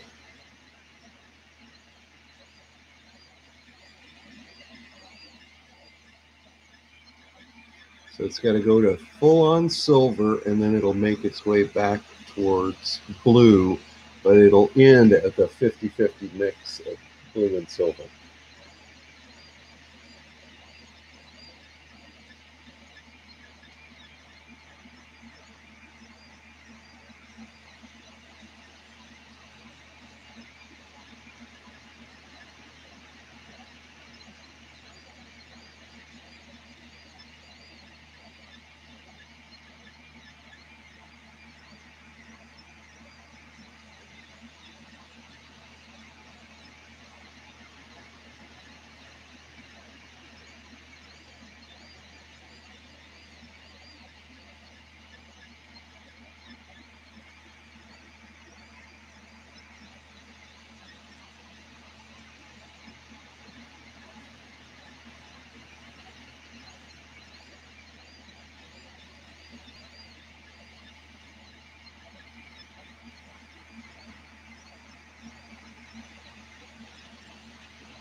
Okay, now we're mostly silver, a little less blue.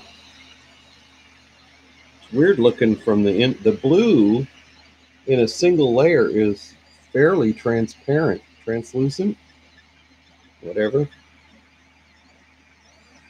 That's going to be interesting.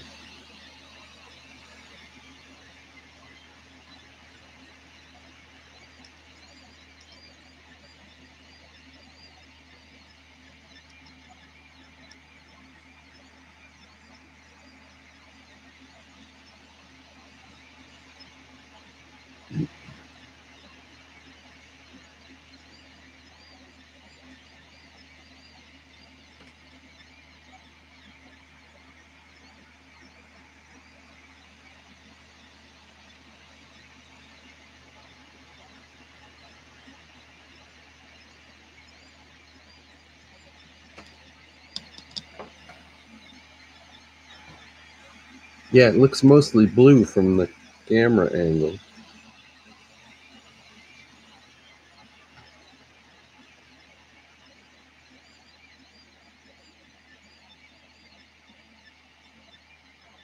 Dang it. Wish it wouldn't have messed up.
Yeah, I may have to do that.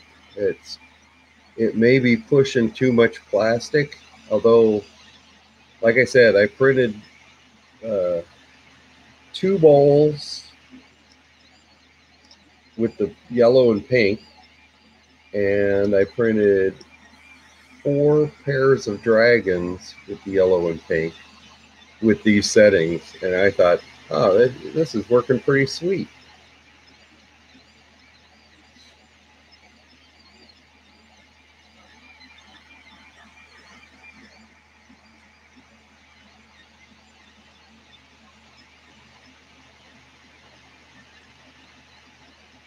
I'd love to try and push the extrusion width out even further from a 0.8 to maybe a 1.2. Do I dare?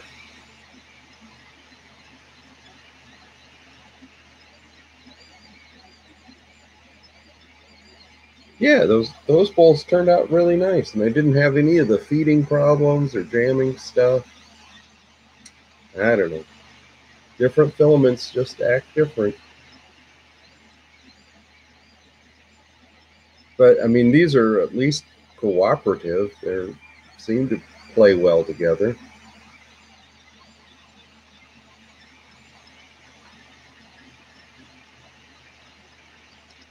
Let's see if it. So we're now at. Blue's still going a little bit, but almost all full silver on these layers. Then it'll transition back and end at a 50-50. Yeah, it is. It's definitely a frustrating learning process. I feel like I'm back at the first time I ever fired up a 3D printer. I kind of know what I'm doing, or at least I think I know what I'm doing. But most of the things other than the extruders jamming, I mean, these layers are looking really, really sweet. I mean, the printer itself is working pretty darn good.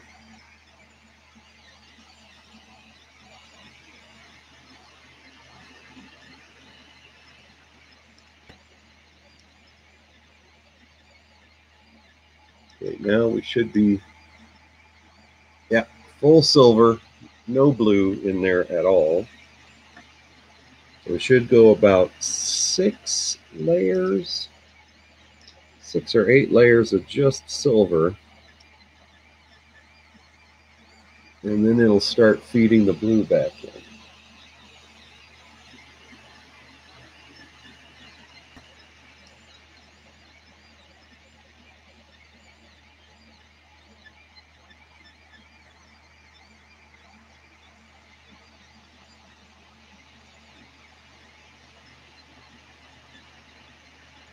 Yeah, blue silver is not a bad combination. My first car was a '65 Buick Skylark. That was that deep, dark, metallic blue.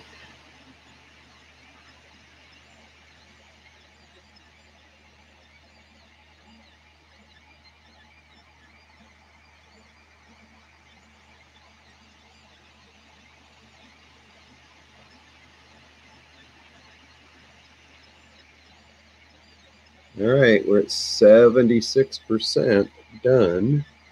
And is the blue going yet? No, not yet. Maybe one more layer.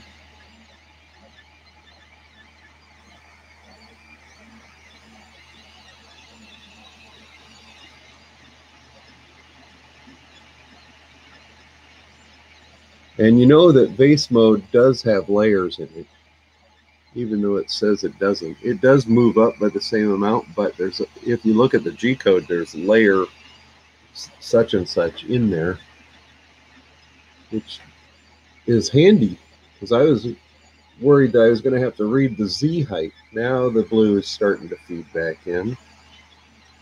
Did I see it yet? No. But yeah, I just could go to find the layer and then do the tool changes on the layer commands.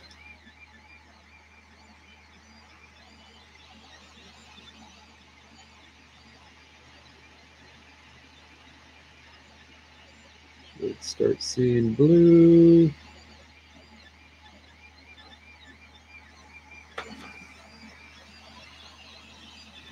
Anytime now.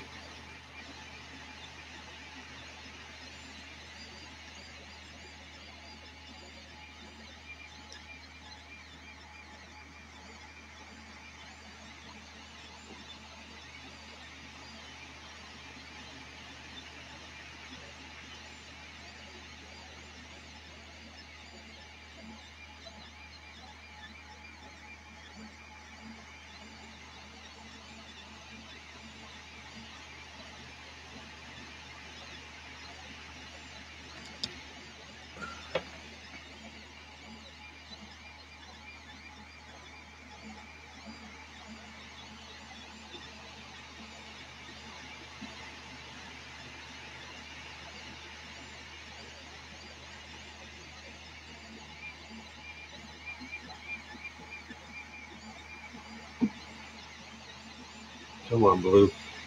Don't do this to me. Get going.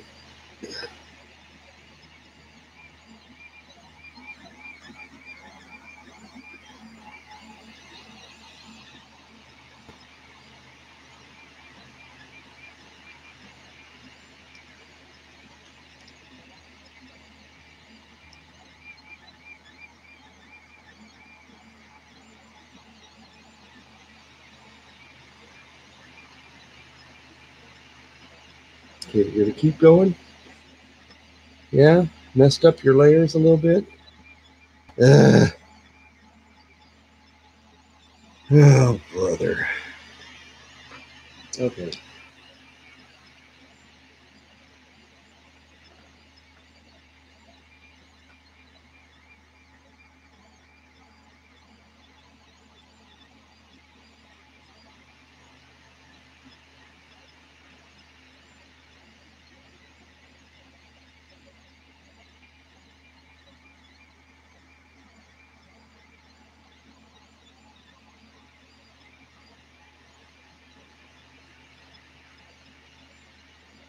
Yeah, that's a messy, messy print.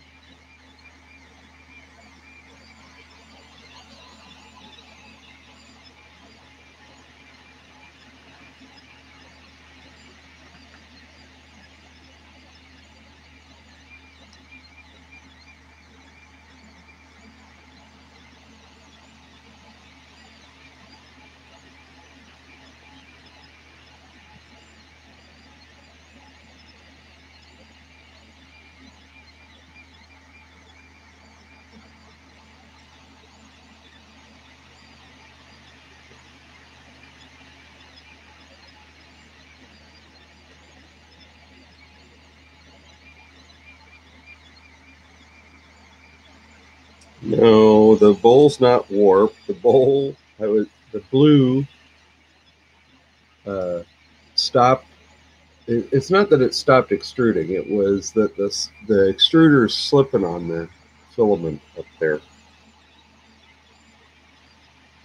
It started going and then it quits. And I don't know why it's doing that. So when this print's done, I'll take the extruders apart, clean out the gears, make sure they're all ship shape.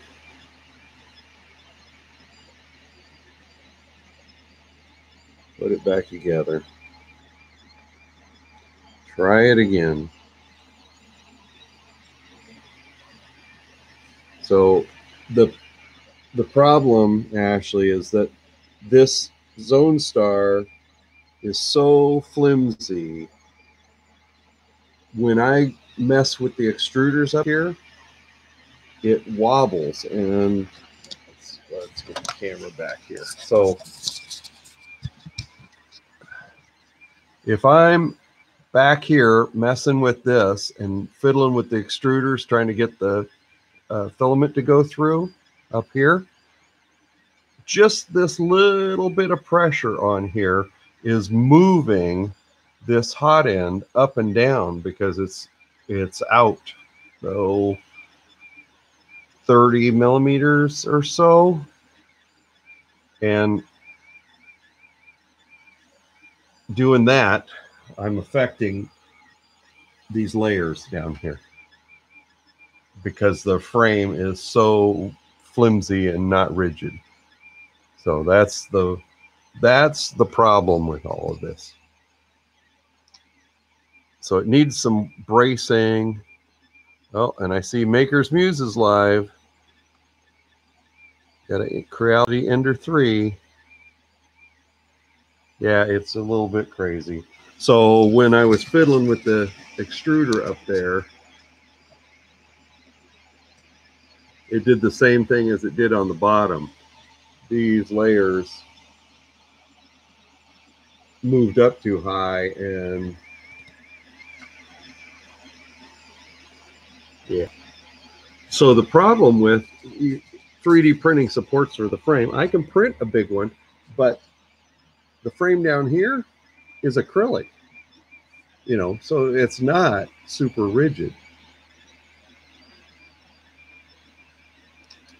So what I want to do is, since I'm a machinist, I want to take this apart and cut a piece of steel and put it down here as the bottom part of the frame, and that'll help stiffen it up, and then I can put some braces in here to help. I don't know. I don't even know if it's worth fiddling with. It, you know, it's such a frustrating thing. So yeah, it's metal. Everything else, the top part's all metal. It's all extrusions bolted together. Cross piece. I added some pieces down in there in the corners to tie that together because they weren't tied together at all. But the bed support is acrylic, and this bottom frame piece is acrylic. So kind of wacky.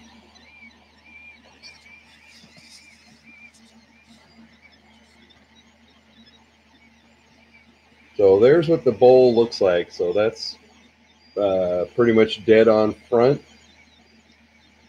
And you can see the blue on one side, because that's the side the blue feeds in from, and then silver on the other side. So if I swing over to this side of the bowl, it's pretty much all silver except for where it was full on blue. And then if we look at it from the other side,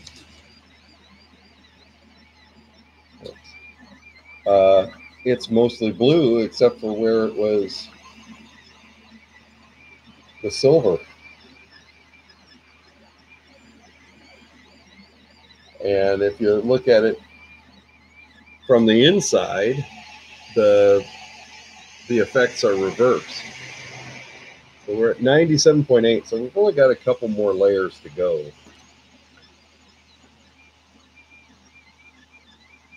So yeah, it's kind of a cool effect. Now, and right there, you can see where I switched how many layers it goes before it switches to the next percentage.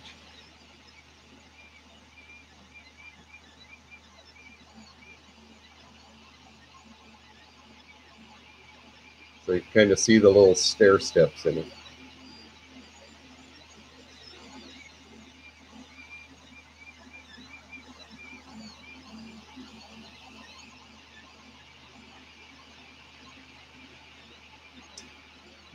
.4, 0.6, 0.8. Oh, here we are. There it is. So yeah, you can see that it's silver, mostly. And then on that side, mostly blue. And this, trying to look on my PC and see what you guys are seeing. But then you've got translucent and very opaque silver. Kind of creates a neat effect too. Let me get it off of there.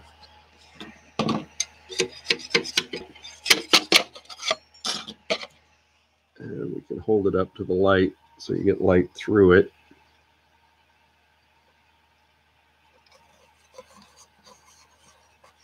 Let's spin it around a little bit. So yeah, I mean that's the way they turn out. It's nice looking layers. The machine's doing a nice looking job. You can see the line of zits right there, which are the start and stop points for each layer. And then where I messed with it, you can see how it messed. Just fiddling with the extruders at the top moved the, yeah, seashell bee. So yeah, it shifted, and then because it was, because it had not done the layer below, there was nothing to stick to, so it kind of stretched it across, straight lined it. So not a great print. It's a cool looking film. I mean, that Prusa silver is a cool looking filament, and with the blue, might be worth it to swap. Which side? Well, it still turns out mostly blue on one side and mostly silver on the other side. So anyway, thanks for hanging out, guys. I'm gonna tune it up, take the filament out, clean up the extruder parts, because you can see You can see a little bit of dust down in there where it was grinding on the filament.